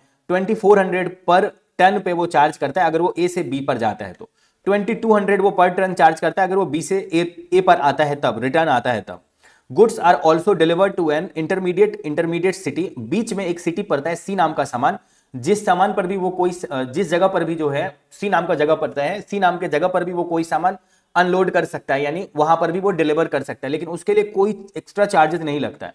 Extra charges are billed for unloading goods in between distance city, okay, destination city, बीच में अगर सी नाम का सामान जगह पे सामान उतारा तो उसका कोई चार्जेस नहीं है। No concessions in rate is given for reduced load after unloading at intermediate city, मतलब एक बार अगर सामान लोड हो गया बी से ए पर जाने के लिए और बीच में सी पर ही उतारना पड़ा सामान को, तो उसके लिए कोई रेट में कमी नहीं होगा, वो जितना रेट बी से ए पे लाने में लग सकता था उतना ही रेट बीच में सी पर भी उतार देने पर उतना ही रेट लगेगा, ओके। डिस्टेंस बिटवीन ए से लेकर बी तक का ये रेट डिस्टेंस है, और डिस्टेंस फ्रॉम ए टू सी जो है वो 140 किलोमीटर है। तो आप खुद ही सोचो कि ए से लेकर के बी तक का डिस्टेंस 300 किलोमीटर है, और बीच में जो सी है यानी ए से लेकर सी तक का डिस्टेंस है 140 किलोमीटर। तो कहने का मतलब है, अच्छे से सुनो, कहने का मतलब है कि अगर सी से जाओगे आप बी पर तो डिस्टेंस पड़ जाएगा 300 माइनस 140, जितना बचेगा 160 आएगा सी से बी पर, ओके। ये तो आपको खुद ही समझ में आ जाएगा, 300 माइनस 140 कर देंगे 160 आ जाएगा, ओके। आगे बोल रहा है कि in the month of January the truck made 12 journey, January month में 12 जर्नी कंप्लीट किया है ए से बी पर जाने के लिए। और आपको यहां पर बोल रहा है कि आपको डिटेल्स ऑफ जर्नी जो है वो नीचे देकर के रखा हुआ है कि ए से लेके बी पर जो है नंबर ऑफ जर्नी 10 टाइम्स गया, जब वो 6 टन का सामान लोड किया हुआ था। ए से लेके सी तक वो 2 बार ऐसे ही बार गया जब वो 6 टन का सामान लोड किया हुआ था। फिर आगे बोल रहा है कि सी से लेकर के बी पर 2 बार ऐसी बार गया जब वो 6 टाइप का सामान 6 टन का सामान लोड किया हुआ था। और रिटर्न जब हो रहा था तो बी से आने टाइम में 5 बार ऐसे हुआ कि जब वो 8 टन का सामान लोड किया हुआ था। फिर 6 बार ऐसा हुआ जब वो 6 टन का सामान लोड किया हुआ था बी से ए तक आने के लिए, यानी ये दोनों सेम ही है, बस इसमें टन अलग है। और 5 बार और 6 बार करके ऐसे हुआ। बी से सी पर आने के लिए ऐसा एक बार हुआ कि वो रिटर्न होने के टाइम में 6 टन का सामान लेकर के आया, और 6 से ए तक रिटर्न होने के टाइम में एक बार आया, खाली आया, वहां पर कोई लोरी में सामान नहीं था, तो ये खाली वाले को काउंट नहीं किया जाएगा, ओके। आपको बोल रहा है कि annual fix cost and maintenance cost आपका इतना है, फिक्स कॉस्ट इतना, मेंटेनेंस कॉस्ट इतना है। रनिंग चार्जेस जो है वो ड्यूरिंग द मंथ ऑफ जनवरी इतना है, ये वाला फिक्स कॉस्ट दे दिया एनुअली, और रनिंग चार्जेस दे दिया ड्यूरिंग द मंथ के लिए। इसको 12 से मल्टीप्लाई करोगे तो पता चलेगा एक साल का कितना है, ओके। जिसमें 12,400 पेनल्टी फॉर ओवरलोडिंग है। तो अगर आपका रनिंग चार्जेस लगा है 2,94,400, तो उसमें कोई ऐसा कॉस्ट आप ऐड करके नहीं रख सकते हो जो कॉस्ट आपके गलती की वजह से लग गया, क्योंकि आपने ओवरलोड कर दिया जिस वजह से आपको पेनल्टी भरना पड़ा। पेनल्टी को आप उस रनिंग कॉस्ट में ऐड नहीं कर सकते, वो आपके पर्सनल पॉकेट से जाना चाहिए, क्योंकि आपकी गलती की वजह से वो हुआ है। तो वो 2,94,400 से माइनस करना पड़ेगा। आपको बोल रहा है calculate the cost as per commercial 10 kilometre and absolute 10 kilometre, okay. आगे बोल रहा है calculate the net profit and loss for the month of January, January month के लिए नेट प्रॉफिट एंड लॉस आप निकालिए। आगे आपको बोल रहा है calculation of total monthly cost for the running truck, truck को रन करने के लिए टोटल मेंटेनेंस कॉस्ट आपको, टोटल मंथली कॉस्ट आपको निकालना है। तो सबसे पहले आप यहां पर लिखोगे कि एनुअल फिक्स कॉस्ट आपका क्वेश्चन में जो दिया हुआ था, मैं आपको एक बार लेके चलता हूं। देखो, आप यहां पर देखो, आपको यहां पर टोटल फिक्स कॉस्ट 6 लाख दिया हुआ है और ये 1,20,000 दिया हुआ है। आप दोनों को यहां पर उठा करके लिख दो, और इसको पर मंथ में अगर लिखोगे, क्योंकि वो एनुअल में था, तो डिवाइडेड बाई कर दो 12, तो आपको पर मंथ में आ जाएगा। अब आप बोलोगे कि पर मंथ में निकालना है या पर एनम में निकालना है, तो आपको यहां पर बोल रहा है कि फॉर द मंथ ऑफ जनवरी निकालो, यानी जनवरी सिर्फ एक महीना का बात कर रहा है, इसलिए आप फाइनल सॉल्यूशन में सब कुछ मंथ में निकाल रहे हो। यानी सबसे राइट वाला जो कॉलम है फाइनल कॉलम, उसमें आप सब कुछ मंथ में निकालो, क्योंकि आपको सिर्फ जनवरी के लिए निकालना है। और रनिंग चार्जेस तो खुद ही मंथली ही दिया हुआ, बस पेनल्टी को माइनस करके जो बचेगा वो लिख दो, आपका टोटल खर्चा इतना लगा। अब जब आप ये निकालने लगोगे कि कॉमर्शियल 10 किलोमीटर कितना आया, तो आपका जो टोटल खर्चा है ना, वो आप ऊपर रखो, जो कि अभी आप जस्ट आपने निकाला ना ऊपर, ये देखो टोटल आपका जो खर्चा है 3,42,000, इसको आप टोटल मंथली कॉस्ट को ऊपर में रखो 3,42,000 को, और नीचे में आप एक बार रखो कॉमर्शियल किलोमीटर कितना गया और दूसरी बार एब्सोल्यूट किलोमीटर कितना गया। तो कॉमर्शियल किलोमीटर और एब्सोल्यूट किलोमीटर मैं आपको निकालना सिखाता हूं, अच्छे से देखो। क्वेश्चन में सबसे पहले हम लोग ये निकालते हैं कि नेट प्रॉफिट या loss for the month of जनवरी कितना हुआ। तो जब आप नेट प्रॉफिट या लॉस निकालोगे तो बोल रहा है कि truck hired charges received during the month from outward journey, okay. तो ऐसा कितनी बार हुआ, ऐसा कितनी बार हुआ जब जो है ट्रक सिर्फ गया? तो ऐसा मैं आपको दिखाता हूं सॉल्यूशन में। 10 और 2 बार, देखो जाने में 10 और 2 12 बार ऐसा हुआ कि ए से बी पर गया या ए से सी पर गया। 12 बार ऐसा हुआ जब 6 टन लेकर के गया आउटवर्ड जर्नी। और इसका रेट जो है मैं आपको एक बार लेकर चलता हूं, ए से लेकर के बी पर जाए, यहां पर क्वेश्चन में रेट दिया हुआ है कि 2400 का रेट लगता है अगर एक बार ए से सामान निकल गया बी के लिए। तो अगर एक ए से सामान निकल गया बी के लिए तो 2400 का रेट लगता है। अब अगर ए से सामान निकल गया और बीच में सी पर ही सामान रख दिया, जो कि क्वेश्चन में यहां पर नीचे दिया हुआ है, अच्छे से देखना, क्वेश्चन में नीचे यहां पर दिया हुआ है कि ए से बी पर गया 10 बार और ए से सी पर गया 2 बार। तो ए से निकल गया ना सामान, तो वो भले ही बी पर रख दे, रेट उतना ही लगेगा, 2400 का ही लगेगा। तो टोटल 10 + 2 बार जाने का 6 टन करके लगा, 2400 का इतना। ओके, आगे बोल रहा है कि जब रिटर्न हो रहा था फ्रॉम द रिटर्न जर्नी में 5 ट्रिप ऐसा था जब बी से ए पर आया 8 टन लेकर के। ओके, बी से ए पर आया 8 टन लेकर के। ओके, यहां पर देखो 8 टन लेकर के, और इसका रेट क्वेश्चन में दिया हुआ है। ऊपर थोड़ा लेके चलते हैं आपको। बोल रहा है कि 2200 जो है वो बी से ए पर आने में लगता है। तो बी से ए पर आने में 5 बार गया 8 टन लेकर के 2200 लगेगा। और 6 + 1, चलो मैं आपको एक बार सोल्यूशन के साथ समझाता हूं, सोल्यूशन के साथ आपको समझाते हैं। फिर बी से एक बार और आया और 6 बार ऐसा हुआ, और बी से फिर सी पर गया। अच्छे से सुनना, ए से निकलते ही जाने टाइम में 2400 लगेगा ही, और बी से उधर रिटर्न होने में ही 2200 लगेगा ही। ओके, अगर सी पे ही सामान रख दिया ना, रेट कम नहीं होगा, ये क्वेश्चन में बोला हुआ है। तो 6 बार ऐसा हुआ और 1 बार ऐसा हुआ, इसमें तो कोई कॉस्ट ही नहीं लगा, इसको काट दो। यहां पर लोड जो है खाली लोड के साथ गया, लोड होगा तभी कॉस्ट लगेगा, ये आप ध्यान में रखो। तो 6 बार जो है बी से ए पर गया और 1 बार बी से सी पर गया, 6 टन लेकर के गया, क्योंकि क्वेश्चन में दिया हुआ है दोनों में ही 6 टन ही लिया है। यहां पर देख लो, दोनों में 6 टन ही लेकर के गया है। 6 से मल्टीप्लाई कर दो, ये रुको, 6 से मल्टीप्लाई कर दो, दोनों में ही आपका 6 टन ही लेकर के गया है, एंड 2200 करके बी के पास से निकलने पे लगता है। तो टोटल आपका हो गया इतना, दोनों को टोटल कर दो तो ये आपको पता चल गया कि टोटल भैया इतना लगेगा, इतना वो हायर चार्जेस रिसीव किया होगा। अब मंथली रनिंग कॉस्ट जो आपने ऊपर में निकाला 3,42,000, वो लिख दो यहां पर कि उसने कमाया इतना, और जिसमें इसका खर्चा हो गया इतना जो ऊपर आप निकाले हो, तो ऑपरेटिंग प्रॉफिट इतना हो गया। लेकिन ऑपरेटिंग प्रॉफिट के चक्कर में उसने खुद गलती भी किया था, पेनल्टी पे कर दिया था, पेनल्टी यहां एडजस्ट होगा, और बेचारा 1200 का लॉस कर बैठा है। ओके, अब अगर आप एक बार ये निकालोगे कि टोटल कॉमर्शियल टन किलोमीटर कितना होगा, क्योंकि प्रॉफिट तो आपने निकाल लिया जो रोमन 2 में बोल रहा था, लेकिन रोमन 1 तो अभी इनकम्प्लीट है। तो कॉमर्शियल टन किलोमीटर में आपको ये देखना पड़ेगा, अच्छे से देखना, क्या क्वेश्चन में ये बोला हुआ था, क्वेश्चन में ये बोला हुआ था कि ए से लेके बी तक कितनी बार गया है? 12 बार गया हुआ है, ये बोला हुआ था। तो सबसे पहले हम लोग स्टार्टिंग से करते हैं, 12 बार गया हुआ है। तो ए से लेकर के बी पर अगर 12 जर्नी बोला हुआ है, जर्नी का मतलब होता है जाना आना दोनों मिला के, जैसे राउंड ट्रिप का ही दूसरा नाम है जर्नी, इसलिए आपने 2 से मल्टीप्लाई किया। अब आप बोलोगे कि ए से लेकर के बी तक का जो डिस्टेंस है वो कितना किलोमीटर है? तो ए से लेकर बी तक का डिस्टेंस है भाई साहब 300 किलोमीटर, इसीलिए आपने ये बार बार जो है इधर से उधर हो जा रहा है, रुको, ए से लेकर के बी तक जाने के लिए आपका 300 किलोमीटर का डिस्टेंस है, मल्टीप्लाई करके आप यहां पे डिस्टेंस लिख दिया। अब उसके बाद आउटवर्ड जो है, अच्छे से देखना, आउटवर्ड जो है, मैं आपको थोड़ा सा नीचे लेके आता हूं।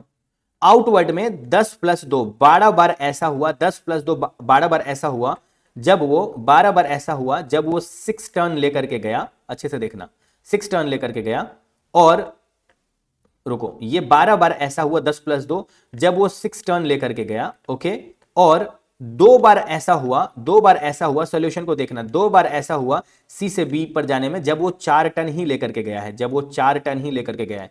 इससे मल्टीप्लाई करके आप एवरेज वेट निकाल दो।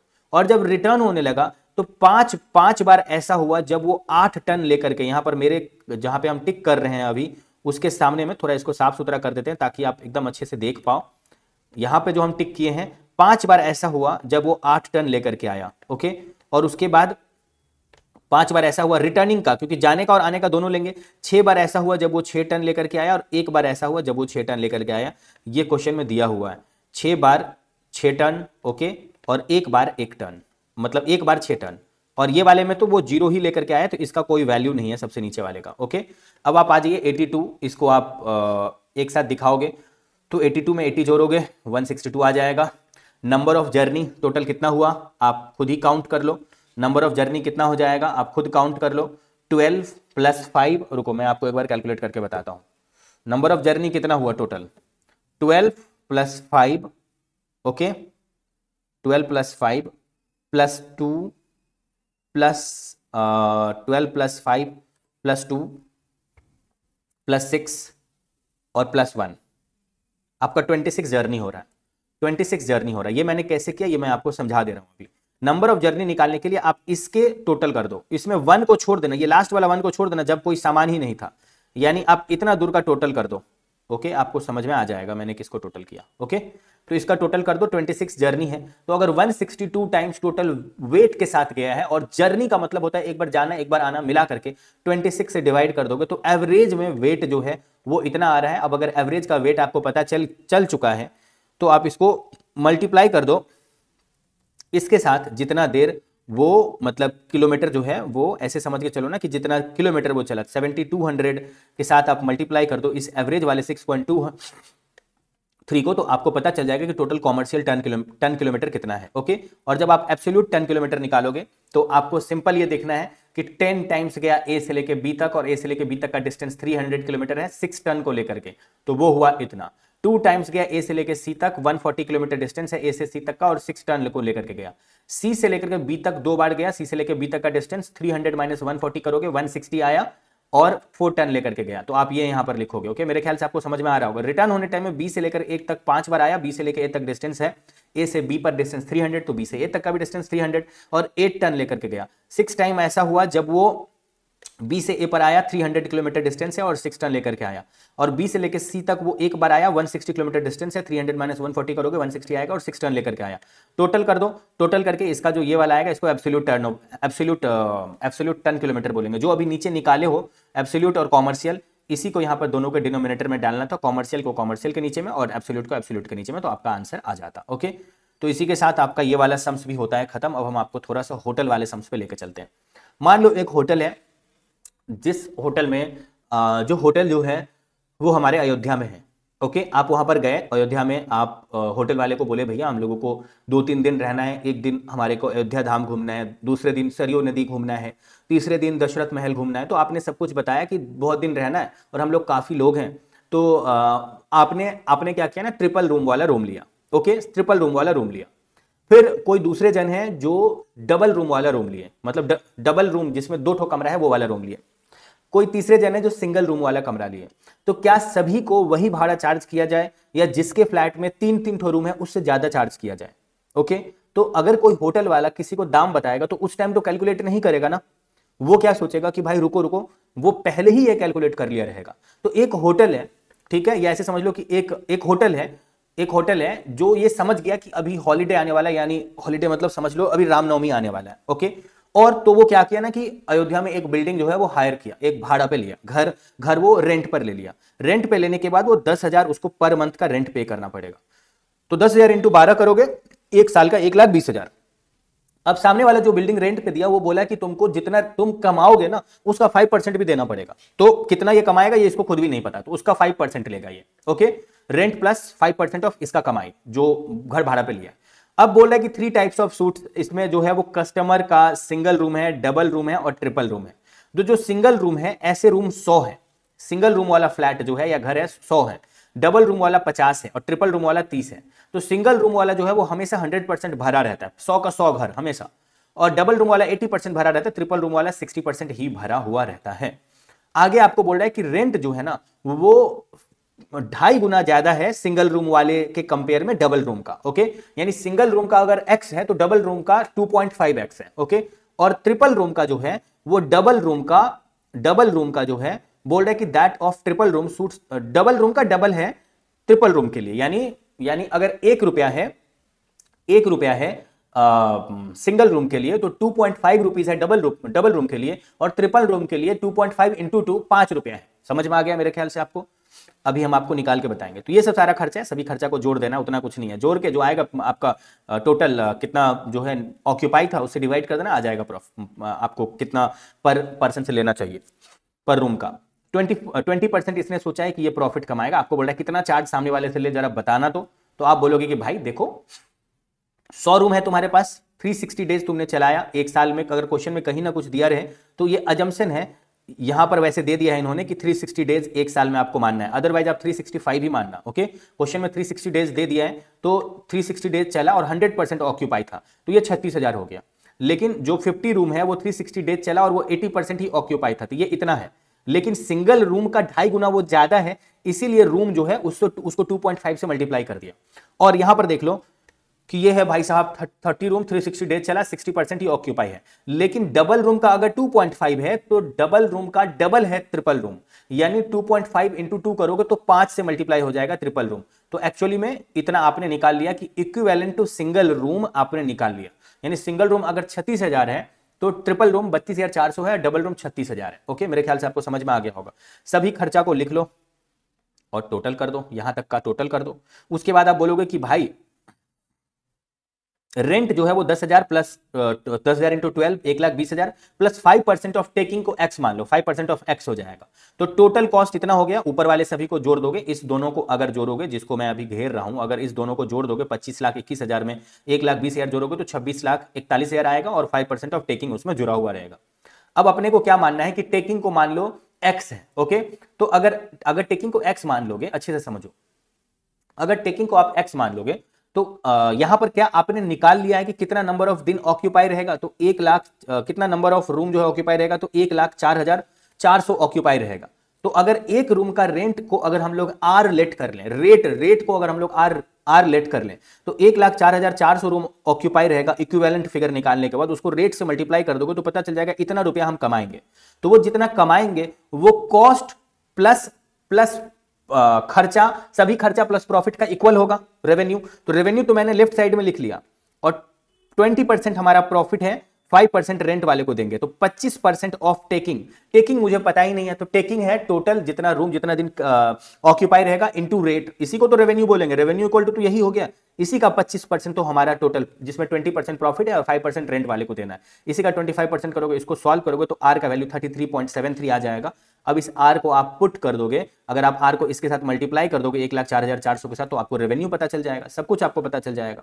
ओके, आपको जो भी पता करना है वो पता चल जाएगा और उसके बाद आपका सोल्यूशन खत्म हो जाएगा। ओके, तो रेंट आप बोलोगे कि भाई देखो रेट 33.73 एक रूम से है, तो उसका 2.5 टाइम्स डबल रूम से होगा और उसका 5 टाइम्स हो जाएगा ट्रिपल रूम से। तो मेरे ख्याल से आपको समझ में आ चुका है।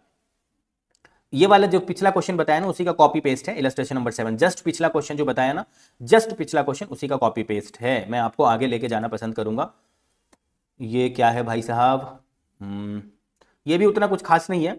इसमें सभी खर्चा को जो है यहां पर बोल रहा है कि एक हॉस्पिटल है जो जो रन करता है, 35 बेड है और 5 और ज्यादा बेड इनको लाना पड़ सकता है इमरजेंसी सिचुएशन में, और ये सब सारा उनका खर्चा लगता है। रेंट उनका 75,000 लगता है। सुपरविजन जो है वो 2 पर्सन का 25,000 पर मंथ लगेगा, तो 2 पर्सन इंटू 25,000 इंटू 12 करोगे तो 1 साल का पता चल जाएगा। नर्सेस जो है वो 4 ठो नर्स रहती हैं, 20,000 पर मंथ लेती हैं, तो अगर आपको एनुअली निकालना है तो 4 इंटू 20,000 इंटू 12 कर दोगे, आ जाएगा 1 साल का। वार्ड बॉय को भी वैसे ही निकालना है। डॉक्टर्स को 2.5 लाख का सैलरी पर मंथ पे किया जाएगा on the basis of number of patient attended and time spend by him. Doctor का सैलरी जो है वो 2.5 लाख पर मंथ है। इतना सारा खर्चा जो है वो आपको फिक्स वेरिएबल करके दिया हुआ, इसको ऐसे ही कॉपी पेस्ट कर देना है सॉल्यूशन में जब खर्चा निकालोगे तो आपको आगे बोल रहा है कि 150 दिन ऐसा हुआ जब 35 बेड जो हमारे पास है वो ऑक्यूपाई रहा, और 80 डेज ऐसा हुआ जो सिर्फ 25 बेड ही ऑक्यूपाई रहा। तो आप बोलोगे कि 5 बेड तो मुझे एक्स्ट्रा भी लेना पड़ सकता था ना, हाँ लेना पड़ा। ओके, लेकिन टोटल मिला करके वो 5-5 बेड अलग अलग दिन जो आपने लिया ना, तो 750 बेड ही आपको लेना पड़ा और 100 रुपया पर बेड आपको चार्ज करना पड़ा। ओके, आगे बढ़ते हैं। और बोल रहा है कि वो जो 5 बेड आपने एक्स्ट्रा लिया ना उसी को जोड़ जोड़ करके 750 आया है, लेकिन वो 5 बेड को जोड़ करके वो कभी भी normal capacity of 35 bed on the day को एक्सीड नहीं किया है। ओके, यानी आप ऐसे समझ लो कि 750 बेड भी एक्स्ट्रा लगा है 100 रुपया पर बेड पे, और 35 को कभी वो एक्सीड नहीं किया है। आगे बढ़ते हैं। हॉस्पिटल अगर 2,000 रुपया पर पेशेंट से चार्ज करता है तो कितना प्रॉफिट कमाएगा, ये आपको बोला बताने। और अगर हॉस्पिटल कुछ प्रॉफिट नहीं चार्ज करेगा तो वो ब्रेक डाउन पर कम से कम पहुंचने के लिए उसको कितना जो पेशेंट है उसको रखना पड़ेगा, कितना पेशेंट को रखना पड़ेगा ताकि ब्रेक डाउन पर सिचुएशन पर वो रहे। चलो मैं आपको बताता हूं। 35 बेड जो है वो 150 डेज रहा, ये क्वेश्चन में दिया हुआ है। आप अगर देखोगे, मैं आपको एक बार फिर से क्वेश्चन में लेके चलता हूं। आपको क्वेश्चन में दिया हुआ था कि 150 डेज 35 बेड रहा, जिसको मैंने अंडरलाइन किया, और 180 डेज 25 बेड रहा, तो दोनों को मल्टीप्लाई कर दो। ओके, देखो दोनों को मल्टीप्लाई कर दो तो आपको पता चल जाएगा, और 750 बेड भी रहा, सबको मल्टीप्लाई कर दो, 8000 टोटल नंबर ऑफ बेड रहा, और पर बेड पर अगर इन्होंने 2000 रुपए करके लिया तो 8000 इंटू 2000 इतना इन्होंने कमाया। इनका सारा खर्चा को भाइयों एवं बहनों यहां पर पूरा लिख देना, क्योंकि जो इनका ये दिया हुआ है, जो इनका यहां पर क्या बोलते हैं, जो यहां पर टोटल इनका नंबर ऑफ बेड दिया हुआ है, ये टोटल 150 डेज प्लस 80 डेज और 750 डेज बाकी दिन दिया हुआ है।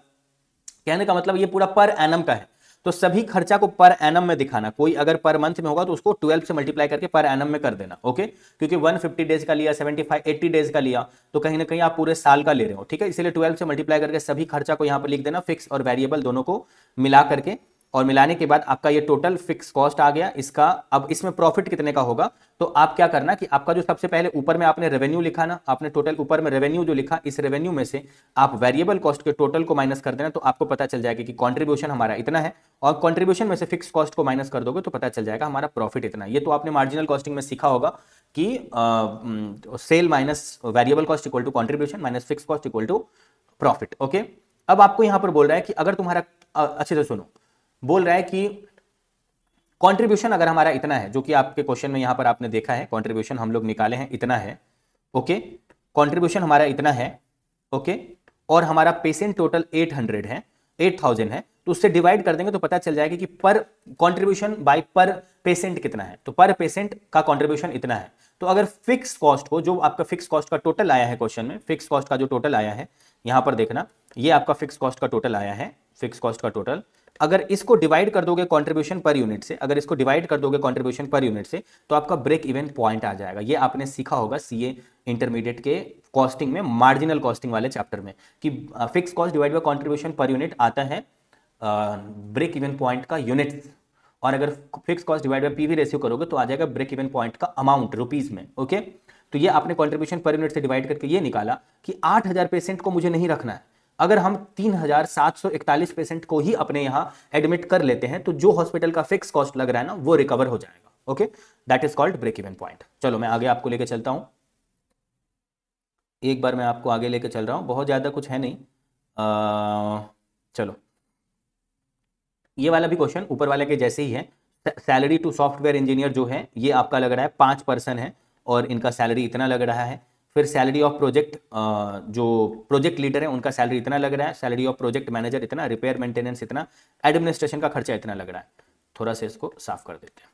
उसके बाद थोड़ा नीचे जाते हैं, थोड़ा नीचे जाते हैं, और यहाँ पर इन्होंने बोला हुआ है कि प्रोजेक्ट का ड्यूरेशन 6 मंथ का ही है, और 1 project leader and 3 software engineer were involve for the entire duration of the project. एक प्रोजेक्ट के इंटायर ड्यूरेशन के लिए एक ही प्रोजेक्ट लीडर का जरूरत है, और 3 सॉफ्टवेयर इंजीनियर का जरूरत है for the entire duration of the project. Where as project manager spend 2 months effort, project manager का 2 ही महीना का जरूरत है during the execution of the project.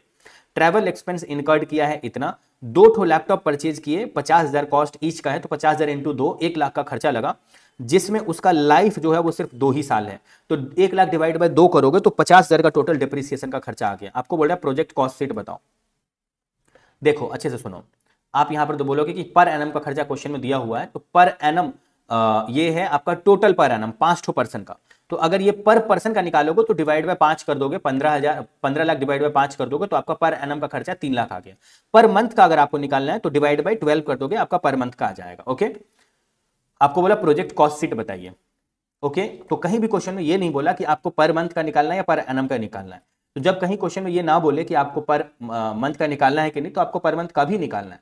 Okay, तो ये पर पर्सन का हुआ, डिवाइड बाय आपको 12 करके आपको पर मंथ का निकालना है। सिमिलरली 2 ठो सैलरी का भी आपने निकाल लिया कि 2 पर्सन का इतना है, तो पर पर्सन के लिए 2 से डिवाइड किया और इसको 12 से डिवाइड किया 4,50,000 को, तो आपको पर मंथ का पता चल गया। प्रोजेक्ट मैनेजर का सैलरी के लिए भी ये आपका 1 जन का है प्रोजेक्ट मैनेजर, क्योंकि यहाँ पर नंबर ऑफ पर्सन ब्रैकेट में नहीं बोला, तो उतना ही पर पर्सन का भी है, और उसी को 12 से डिवाइड करके आपने निकाल दिया कि ये पर मंथ का है। Okay, repair and maintenance and administration का खर्चा आप यहां पर अलग से दिखा दीजिए कि टोटल खर्चा में ये इतना लगा है। तो रिपेयर एंड मेंटेनेंस का खर्चा जो है, अच्छे से सुनो, जो ये टोटल खर्चा लगा है 30 लाख रुपया, तो repair and maintenance and administration का खर्चा उसका कितना परसेंट है, 50% है। ओके, बस ये आपको रेशियो निकालना पड़ेगा, ताकि जब आप एक ही इंप्लॉय का निकाल, जब आपको जितना चाहिए उसके लिए निकालोगे। आपको क्वेश्चन में बोला कि सॉफ्टवेयर इंजीनियर मुझे सिर्फ 3 जन चाहिए और 1 महीना में 25,000 देंगे। ओके, तो 6 महीना के लिए मुझे कितना देना पड़ जाएगा, इतना देना पड़ जाएगा। क्वेश्चन का रिक्वायरमेंट के हिसाब से आपको प्रोजेक्ट कॉस्ट शीट निकालना पड़ेगा। और जो ऊपर पर एनम का डेटा दिया हुआ है, आप सभी आदमी का मिला के उसमें एक आदमी का पहले करो, डिवाइड बाय 5 या डिवाइड बाय 3 या 2 करके, फिर एक महीना का करो, ताकि आपको तो सिर्फ 6 महीना का ही चाहिए ना, तो आप मंथली लो 6 महीना के लिए 25,000 करके 3 आदमी का। प्रोजेक्ट लीडर जो है वो 6 महीना के लिए एक ही प्रोजेक्ट लीडर का जरूरत है, क्वेश्चन में नीचे बोला था, तो एक ही इंटू 1 करने से बेटर है कि इंटू 1 लिखो ही मत, तो एक आदमी का जरूरत हो गया। सैलरी मैनेजर से 2 ही महीना काम कराएंगे, तो एक महीना का 50,000 देंगे, तो 2 महीने का 1 लाख देंगे। यहां पर आप यहां पर देख लेना, क्योंकि आपने सभी का सैलरी जोड़ करके जितना आया ना, उसी का 50% आपका ओवरहेड है, ये आपने अभी निकाला है ऊपर में। यहां पर देखो, ओवरहेड का मतलब ही होता है देवियों और सज्जनों, रिपेयर, मेंटेनेंस और एडमिनिस्ट्रेशन, ये दोनों administration overhead. Repair maintenance, repair कहां होता है? फैक्ट्री में होता है। एडमिनिस्ट्रेशन ओवरहेड, ये भी ओवरहेड वर्ड लगाया, तो ये टोटल ओवरहेड 50% है, तो आपका ओवरहेड जो 50% ऑफ सैलरी, यानी ये जो आपका सैलरी आया है इसी का 50% निकाल देना और उसमें उसको ओवरहेड बोल देना। ट्रैवल एक्सपेंस का खर्चा नीचे में दिया हुआ है। डेप्रिसिएशन कैसे निकालना ये मैंने आपको बता दिया है कि 50,000 करके एक लैपटॉप का दाम है, तो 2 का 1 लाख हुआ, दोनों 2 साल ही चलेगा, तो 1 लाख डिवाइड बाय 2 करोगे तो 1 लाख रुपया आ गया 1 साल का डेप्रिसिएशन। लेकिन आपको तो 6 महीना के लेना है, इसलिए आप 25,000 लोगे, यानी 1 लाख हुआ 1 साल का डेप्रिसिएशन, तो 6 महीना का 25,000 हुआ। नहीं रुको, मैं आपको एक बार अच्छे से बताता हूं। 1 लाख डिवाइड बाय 2 करोगे तो आपका आ जाएगा 50,000 करके कितना हुआ? 1 लाख हुआ, 1 लाख डिवाइड बाय 2 करोगे तो 50,000 आएगा, 50,000 डेप्रिसिएशन। लेकिन वो अगर 1 साल के लिए 50,000 तो 6 महीने के लिए 25,000 हो जाएगा। तो ये आप 25,000 दिखा दो, टोटल प्रोजेक्ट कॉस्ट दिखा दो, उतना कुछ है नहीं। थोड़ा सा नीचे आ जाइए, सीधा नीचे आइए, मैं आपको लेके चलता हूँ इलस्ट्रेशन नंबर 10 में। और ये भाई साहब, ये वाला क्वेश्चन में कुछ है क्या बताने लायक?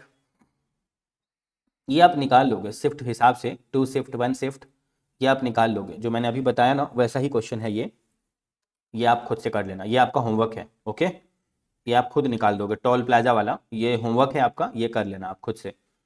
तो इसमें मेरे को कुछ उतना खास दिख नहीं रहा है, इसीलिए मैंने आपको इसको नहीं करवाया है।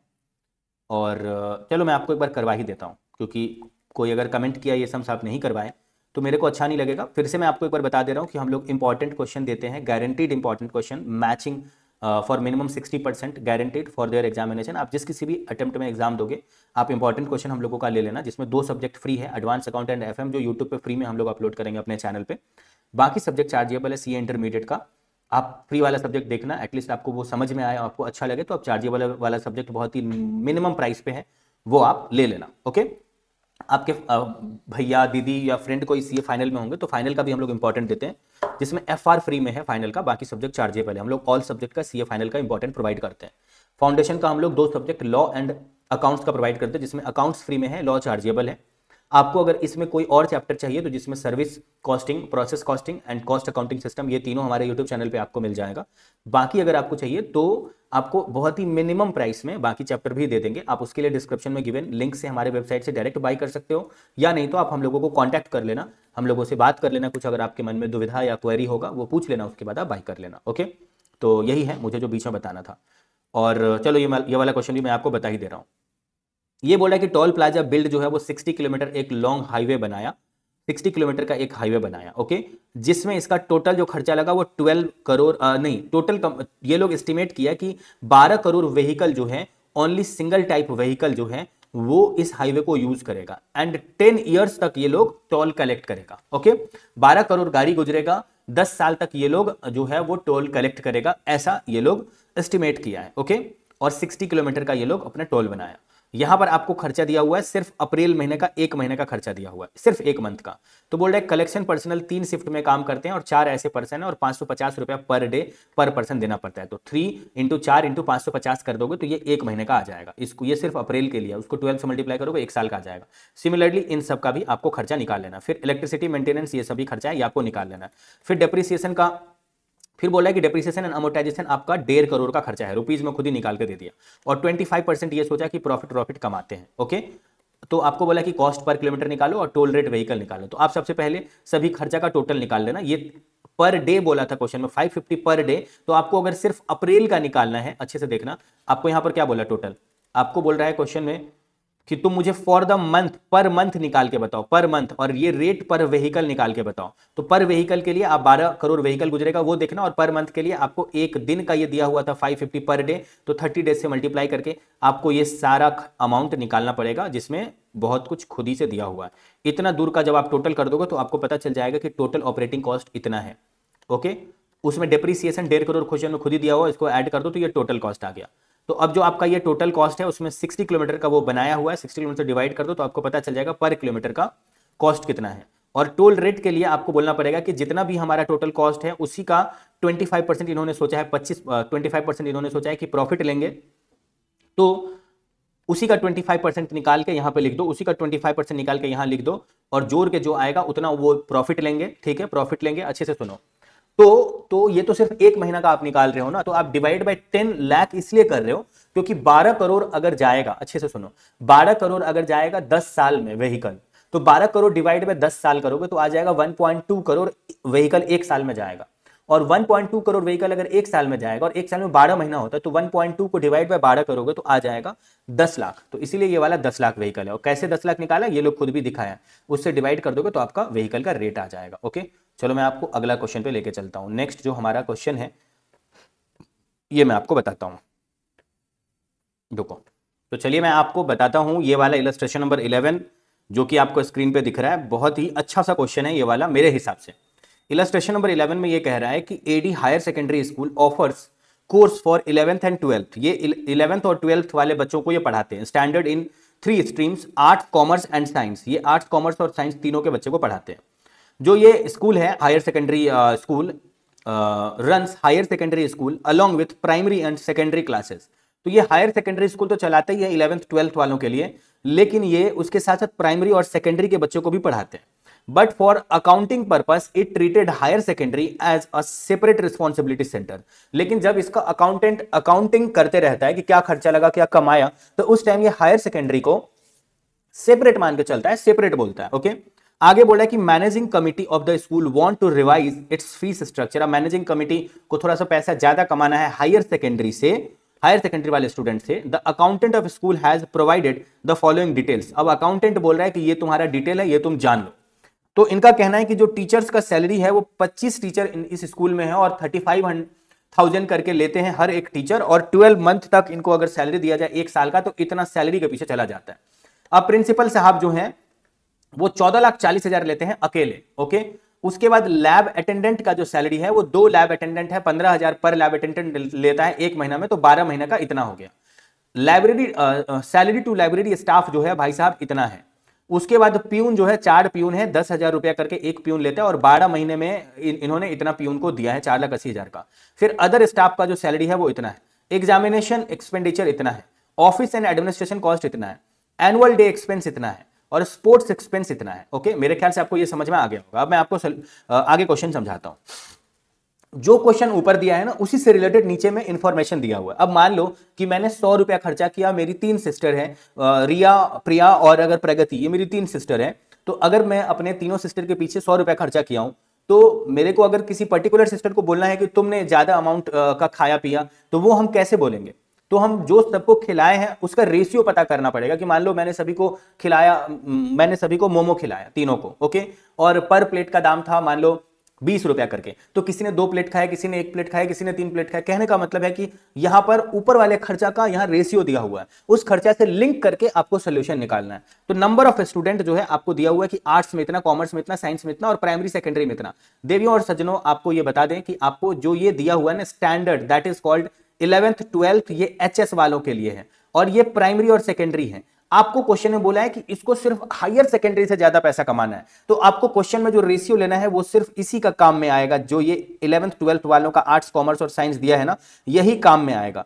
लेकिन सारा खर्चा में प्राइमरी और सेकेंडरी का भी इंक्लूडेड है, तो प्राइमरी सेकेंडरी का जो खर्चा होगा उसको कहीं मत लिखना, उसको इग्नोर करना, और जो इसका प्रोपोर्शनेट आएगा उसी को लिखना पड़ेगा सोल्यूशन में। ओके, लैब क्लासेस जो है वो सिर्फ साइंस में लैब होता है, आपको पता ही, और प्राइमरी सेकेंडरी वालों में भी साइंस सब्जेक्ट होता है, तो वहां हुआ। फिर नंबर ऑफ एग्जामिनेशन इतना है, time spent at the library by student per year इतना आवर्स करके है, time spent by principal for administration इतना है।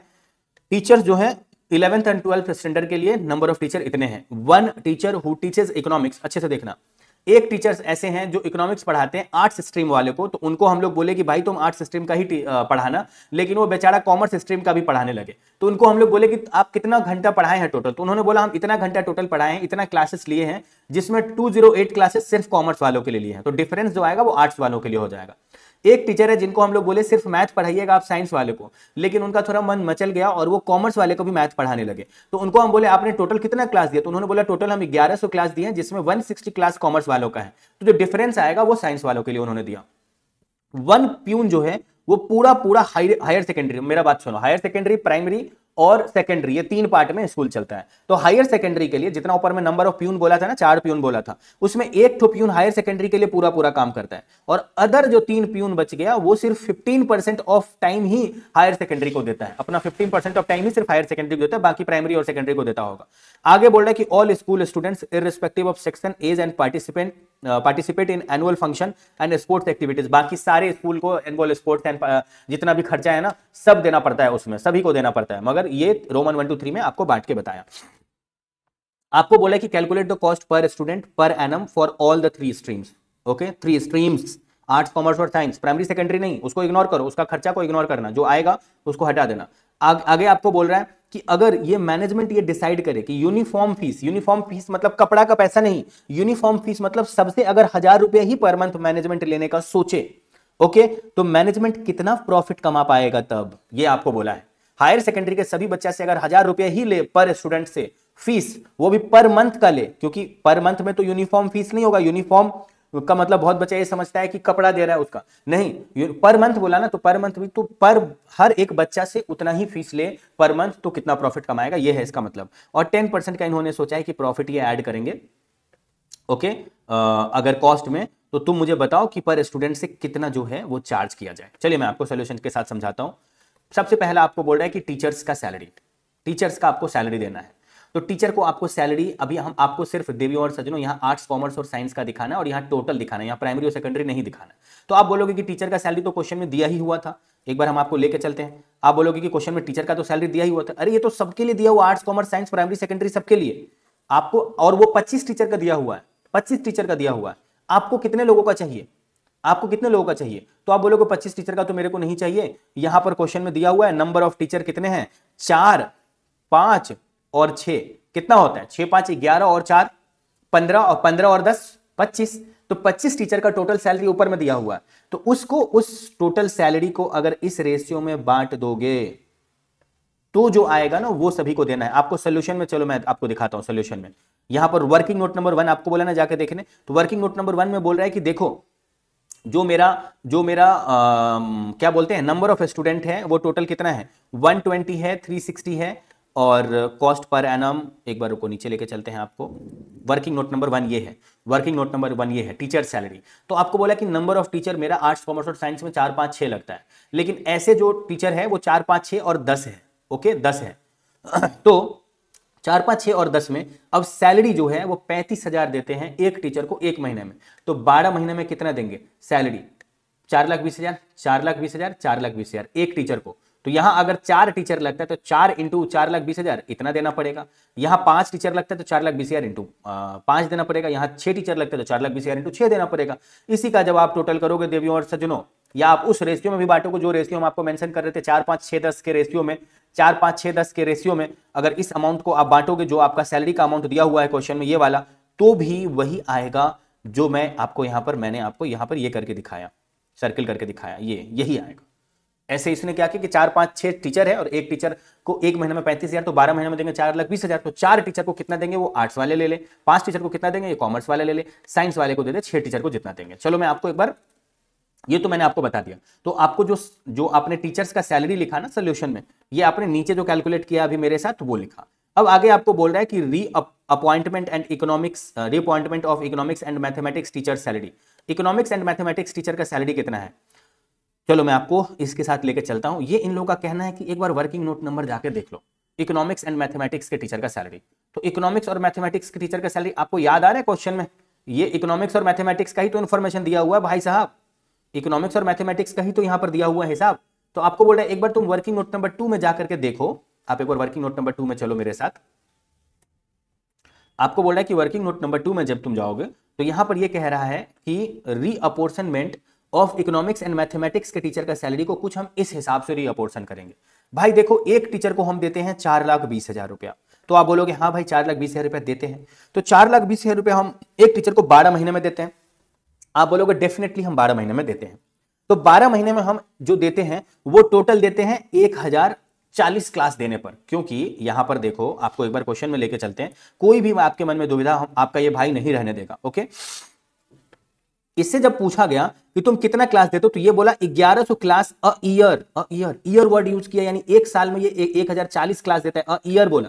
तो अगर एक साल में इसको 4,20,000 रुपया देंगे, 35,000 इंटू 12 करके, और एक साल में ये टोटल 1040 क्लास देगा, तो उसको डिवाइड कर दो तो पर क्लास कितना देगा वो आ जाएगा। इसको मल्टीप्लाई 208 से कर दो तो पता चल जाएगा। कॉमर्स वालों के पीछे इसको 84,000 सैलरी दी है, 84,000। तो जो टोटल सैलरी इसका दिखा रहा है 4,20,000, उसमें से 84,000 माइनस कर दो, वो कॉमर्स वाले के लिए दे रहे हैं, और आर्ट्स वालों के लिए 4,20,000 में से 84,000 माइनस करके जो आएगा वो दे रहे हैं। ओके, अब आते हैं मैथ सब्जेक्ट के लिए आते हैं। बोलेंगे 4,20,000 आपको देते हैं टोटल सैलरी एक टीचर का पूरे साल में, 1100 क्लास आप दिए हैं, तो उसमें 160 क्लास के लिए जितना होगा वो कॉमर्स वालों में आपको दिखाना है, आप साइंस वालों में नहीं दिखा सकते। तो साइंस वालों में अगर दिखाया हुआ तो साइंस कॉलम में से वो माइनस हो जाएगा, क्योंकि मैथ टीचर को अपॉइंट किए साइंस के लिए, तो साइंस में पूरा सैलरी अगर दिखाया हुआ तो साइंस के सैलरी में से ये हट जाएगा, माइनस हो जाएगा, और वो ऐड हो जाएगा कॉमर्स वालों के साथ।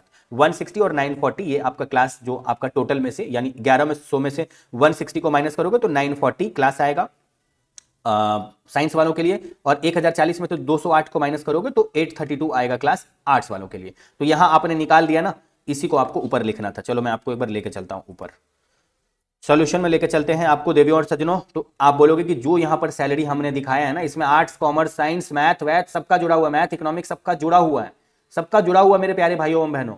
इसमें आर्ट्स में 84,000 ऐसा सैलरी है जो आर्ट्स में नहीं होना चाहिए था, इस अमाउंट में एडेड नहीं होना चाहिए था। वो 84,000 जो आर्ट्स का सैलरी है वो जाना चाहिए था कॉमर्स वालों के साथ, 84,000। और इसमें 61,091 ऐसा सैलरी है जो साइंस में नहीं होना चाहिए था। ये 25,20,000 में नहीं ऐड होना चाहिए था, वो यहां से माइनस होकर के कॉमर्स वालों में आना चाहिए था। तो 84,000 भी कॉमर्स वालों में जाएगा, और 61,091 रुपीज भी 61,091 रुपीज भी कॉमर्स वालों के साथ जाएगा। तो दोनों को ऐड कर दो, 84,000 और 61,091 रुपीज दोनों को ऐड करोगे तो 1,45,091 ये आ जाएगा आपके कॉमर्स वालों के साथ। ओके, अब जब आप प्रिंसिपल का सैलरी का बात करोगे तो बोल रहे हैं आप एक बार वर्किंग नोट नंबर 3 जाकर के देखिए। तो एक बार हम लोग वर्किंग नोट नंबर 3 जाकर के देख लेते हैं कि इनका क्या कहना है। तो इनका कहना है कि प्रिंसिपल का सैलरी अगर तुमको जानना है तो principal salary has been apportioned on the basis of time spent by him for administration of class. अब एडमिनिस्ट्रेशन ऑफ क्लास के लिए इन्होंने कितना टाइम स्पेंड किया है, चलो मैं आपको दिखाता हूं। मैं आपको एक बार लेके आता हूं क्वेश्चन में, और यहां पर दिया हुआ कि टाइम स्पेंड बाय प्रिंसिपल जो है वो इतना घंटा इतना घंटा इतना घंटा इतना घंटा किया हुआ है। आपको अगर इसका रेशियो निकालना हो 208 प्लस 312 प्लस 480 प्लस 1400, इस रेशियो में आपको क्या करना है, प्रिंसिपल को जो क्वेश्चन में सैलरी पे किया जा रहा है ना, एक बार आपको क्वेश्चन में लेके चलते हैं।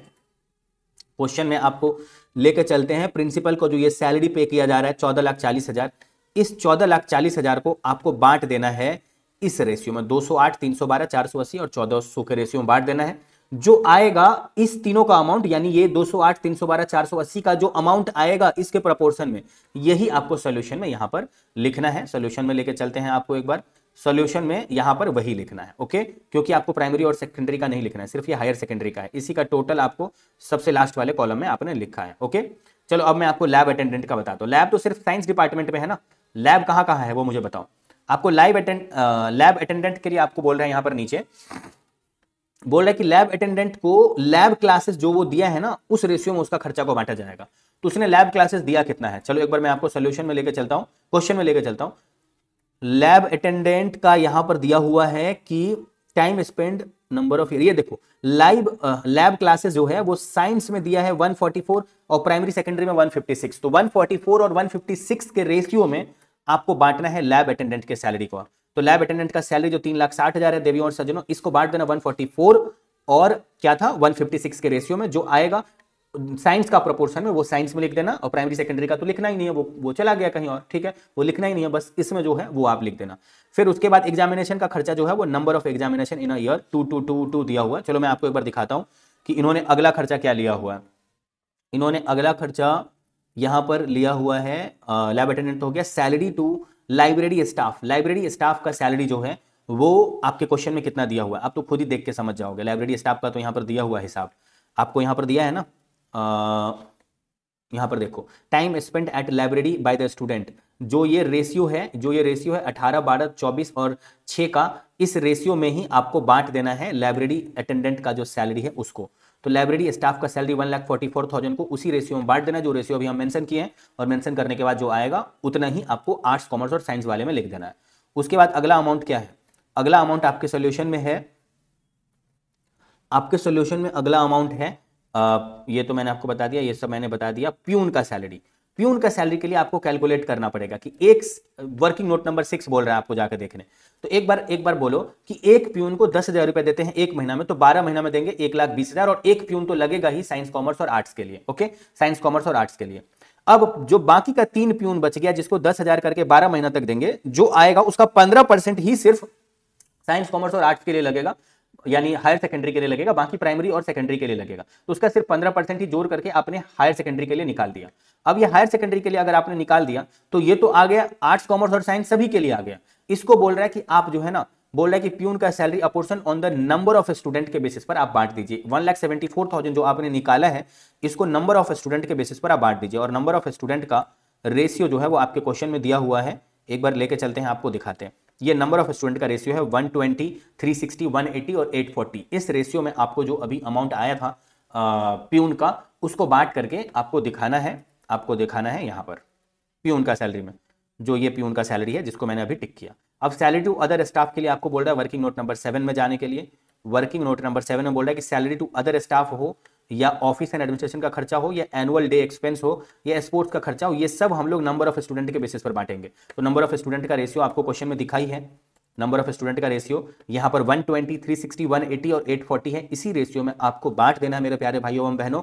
किस किस खर्चा को, तो सैलरी टू अदर स्टाफ को बांटना है, अदर ऑफिस एंड एडमिनिस्ट्रेशन को बांटना है, एनुअल डे एक्सपेंस को बांटना है, और स्पोर्ट्स को बांटना है। अब आप बोलोगे कि एग्जामिनेशन एक्सपेंडिचर किस रेशियो में बांटना है, इसके लिए एग्जामिनेशन के बारे में हिसाब दिया हुआ था, इसके लिए एक बार एग्जामिनेशन का देख लेते हैं। एग्जामिनेशन के लिए वर्किंग नोट नंबर 8 में जाना है, तो वर्किंग नोट नंबर 8 में जब आप जाओगे तो बोल रहा है examination expenditure has been apportion taking number of student into account, यानी नंबर ऑफ स्टूडेंट के रेशियो में आपको एग्जामिनेशन एक्सपेंस को बांटना है।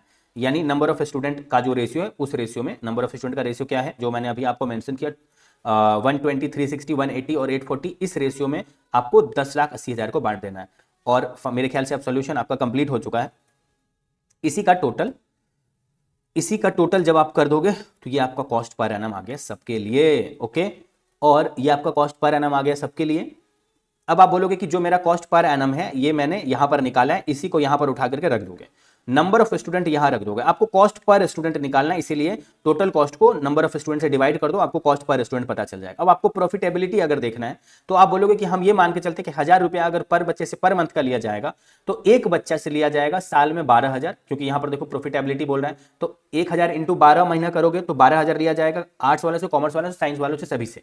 लेकिन एक बच्चे के पीछे पर स्टूडेंट पे, यानी एक साल में जो खर्चा लग जाता है वो इतना लग जाता है पर स्टूडेंट पर। ये देखो जिसको मैंने घेरा है, यही उठा करके यहां पे डाल दोगे तो प्रॉफिट या लॉस में आर्ट्स वाला लॉस में है इतने का, मतलब दिस, क्योंकि ये कमाई है, दिस माइनस दिस कॉस्ट करोगे तो लॉस में है आर्ट्स वाला, फायदा में है कॉमर्स वाला, और लॉस में है साइंस वाला। ओके, तो नंबर ऑफ स्टूडेंट अगर इतना है तो आप अगर इस दोनों को मल्टीप्लाई कर दोगे तो आप ये जानोगे कि टोटल कितने लॉस और प्रॉफिट में चल रहे हैं ये लोग। ओके, उसके बाद आपको बोला कि अगर 10% तुम प्रॉफिट कमाना चाहते हो तो जो भी हमारा कॉस्ट आया है उसमें 10% का, उसी का 10% निकाल करके, इसी कॉस्ट का 10% निकाल करके उसमें ऐड कर दो, तो हमारा फीस इतना होना चाहिए पर एनम का, और अगर पर मंथ में जानोगे तो डिवाइडेड बाय 12 कर दो इस फिगर को, तो ये वाला फिगर आ जाएगा। तो ये वाला सोल्यूशन भी आपका खत्म हो चुका है।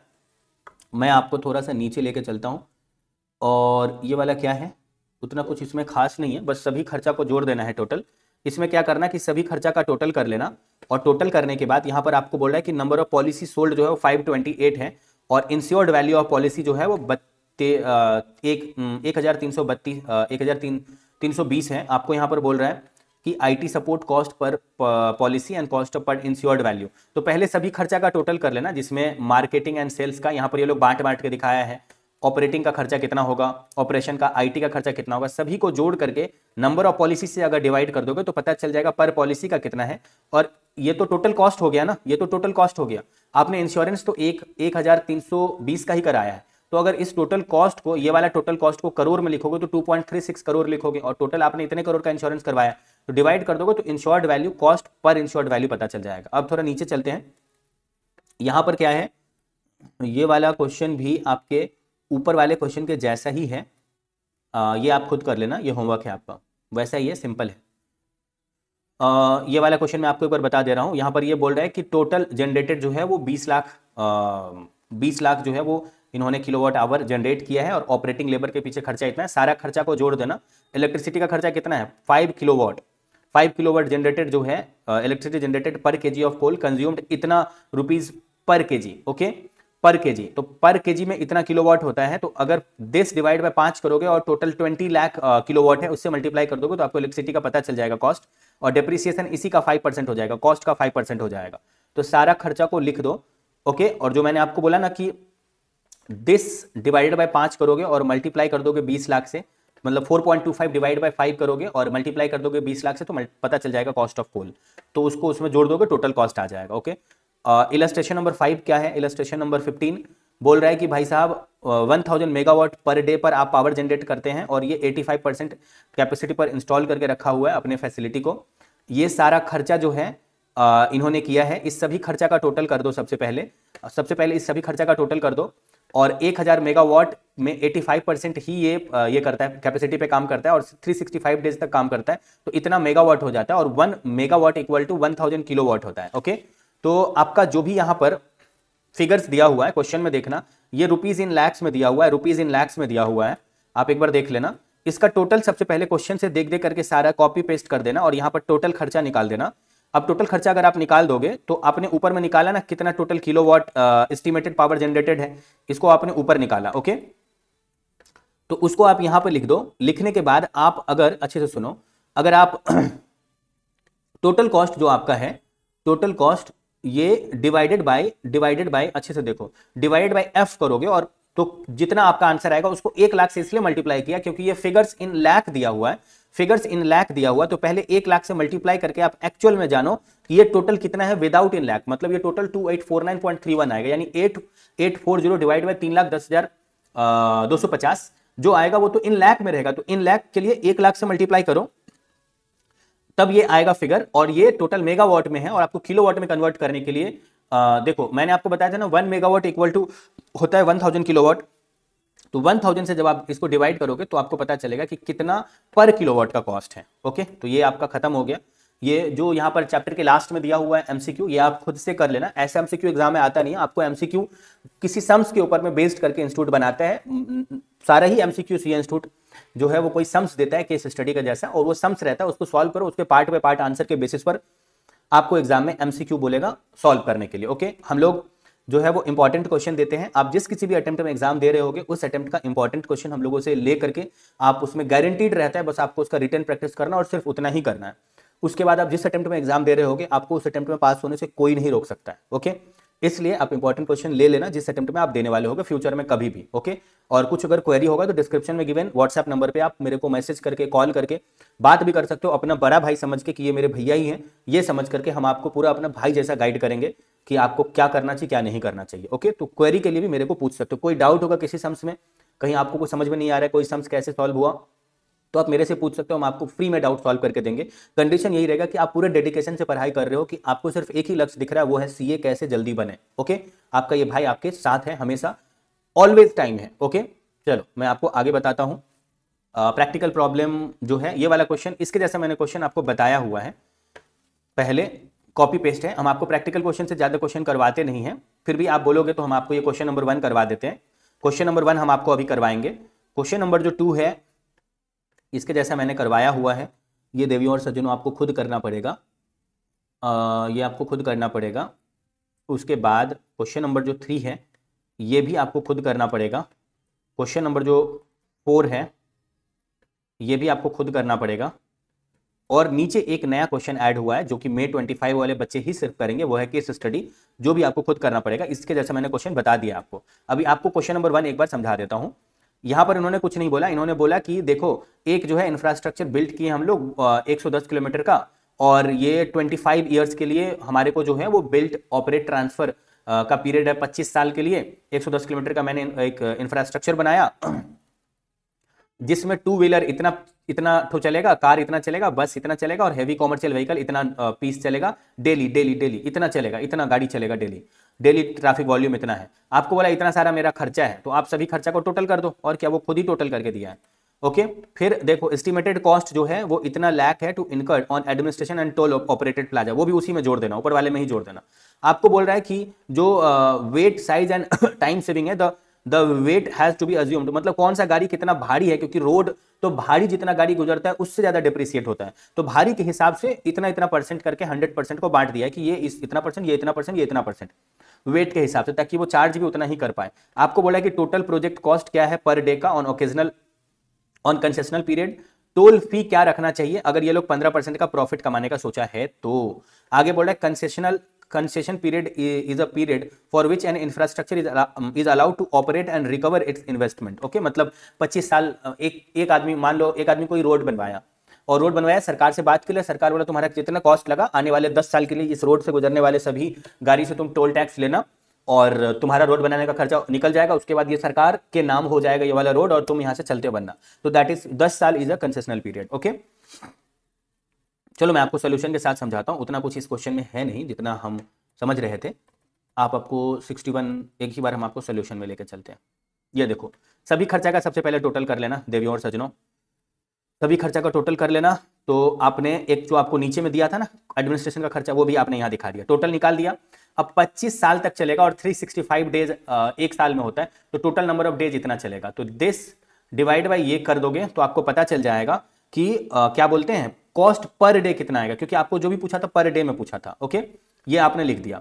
अब उसके बाद आपको बोल रहा है कि आपका टोटल कॉस्ट कितना है ये मुझे बताओ। ये आपका टोटल है 12.67 लाख है। ये देखो ये जो भी है भाई साहब, इसको 9125 से डिवाइड किया है और ऊपर में आपने लिखा है अमाउंट इन लाख।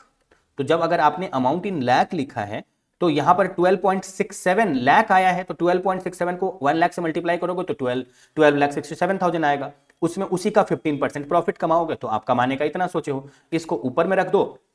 और जो ये है मैं आपको अभी दिखा दे रहा हूं ये कैसे निकाला है, इतना यूनिट से डिवाइड कर दोगे तो पर व्हीकल से इतना लेना है, ये पर इक्विवेलेंट व्हीकल से इतना लेना है। अब आप देखो जो टू व्हीलर है वो उसका रेट दिया था ना 5%, 20%, 30% ऐसे ही करके दिया था ना, 5%, 20%, 30%, 40% ऐसे करके दिया था। तो 5 का टेबल में 5 एक बार पढ़ने पे आता है, 20 4 बार पढ़ने पे आता है, 36 टाइम पढ़ने पे आता है, और जो 45 या जितना भी था वो 9 टाइम्स पढ़ने पे आता है। तो ये इसका वेट हो गया, उसको उसके वेट के साथ मल्टीप्लाई करोगे तो आपका टोल का फेयर आएगा 171। ओके 171 वो उतनी बार आएगा। ओके अब आप देखो, अब डेली जो है डेली ट्रैफिक वॉल्यूम आपको क्वेश्चन में ये दिया हुआ था, ये उसका वेट है, लेकिन उसका रेशियो 1469 का है, तो इसको मल्टीप्लाई कर दो उसके रेशियो के साथ ताकि आप इक्विवेलेंटली सोच पाओ। अब आप मेरे को खुद ही सोचो, कोई 1 किलो कंधे पे लेके जा रहा है और कोई 2 किलो लेके जा रहा है, तो जो रोड है ना रोड, वो 1 किलो ले जाने वाले को 1 समझेगा और 2 किलो ले जाने वाले कंधे को है वो अकेला लेके जा रहा है लेकिन उसको 2 समझेगा। समझ में आ रहा है? तो अगर इक्विवेलेंट टू 1 kg वाले आदमी का सोचोगे, अगर कोई अपने कंधे पे 1 किलो सामान लेके रोड पार कर रहा है और कोई 2 किलो सामान लेके पार हो रहा है अपने कंधे पे रोड को, तो 2 किलो वाले को 2 आदमी समझा जाएगा, 1 आदमी नहीं, क्योंकि वो 2 इसलिए बोला जा रहा है क्योंकि वो इक्विवेलेंट टू 1 आदमी के कंपेयर में सोचा जा रहा है, इसीलिए उसको रेशियो से मल्टीप्लाई करके इक्विवेलेंट 7644 आया, जिससे आप ऊपर में डिवाइड किए हो, आपको दिखाई होगा 7644। और अगर आप टोटल डिस्टेंस देखना चाहो कि टोटल डिस्टेंस इन्होंने कितना कवर किया, तो ये तो दूसरा क्वेश्चन हो गया। चलो छोड़ो, ये आपका सोल्यूशन खत्म हो चुका है। हम आशा करते हैं कि आपको इस वीडियो में बताए गए सभी क्वेश्चन समझ में आए होंगे, और अगर आपको इंपॉर्टेंट क्वेश्चन चाहिए होगा तो आप जिस किसी भी अटेम्प्ट में एग्जाम दोगे उस अटेम्प्ट का इंपॉर्टेंट क्वेश्चन हम लोग से कांटेक्ट करके ले लेना। 2 सब्जेक्ट फ्री में है। कोई और चैप्टर का चाहिए तो जिसमें कॉस्ट अकाउंटिंग सिस्टम प्रोसेस, ये आपको यूट्यूब पे मिल जाएगा। बाकी चैप्टर अगर आपको हमारे चैनल पे यूट्यूब पे नहीं मिले तो आप उसको हमारे वेबसाइट से बाय कर लेना, बहुत ही मिनिमम प्राइस पे रहेगा। आपको कोई मेरे से बात करना हो किसी भी क्वेरी से रिगार्डिंग तो आप बात कर सकते हो। हम लोग टेस्ट सीरीज भी चलाते हैं, सीए इंटरमीडिएट, सीए फाइनल का, और सीएमए इंटरमीडिएट का भी हम लोग इंपॉर्टेंट प्रोवाइड करते हैं। सीएमए फाइनल का भी वर्क इन प्रोग्रेस है, उसका भी प्रोवाइड करना शुरू करेंगे। ऑलरेडी 1-2 सब्जेक्ट का प्रोवाइड कर रहे हैं। इस सब में से कोई भी सर्विस प्लस मेंटरशिप जो होता है ये हमारा फ्री में है। हम लोग बच्चे को मोटिवेट करते हैं, कहीं अगर वो कॉन्फिडेंस में लैक लग रहा है तो वो मोटिवेट करते हैं, वो हमारा फ्री में है। गाइडेंस फ्री में है, डाउट सॉल्विंग फ्री में है, स्टडी रिलेटेड जितने भी डाउट है, इस सम्स को कैसे करेंगे, उसको कैसे करेंगे, ऑल डाउट फ्री में है। कंडीशन यही है कि आप पूरे डेडिकेशन से अपना पढ़ाई कर रहे हो सीए जल्दी बनने के लिए। चलो ऑल द बेस्ट आपके अच्छे हेल्थ के लिए, अच्छे प्रिपरेशन के लिए और अच्छे एग्जाम के लिए। All the best.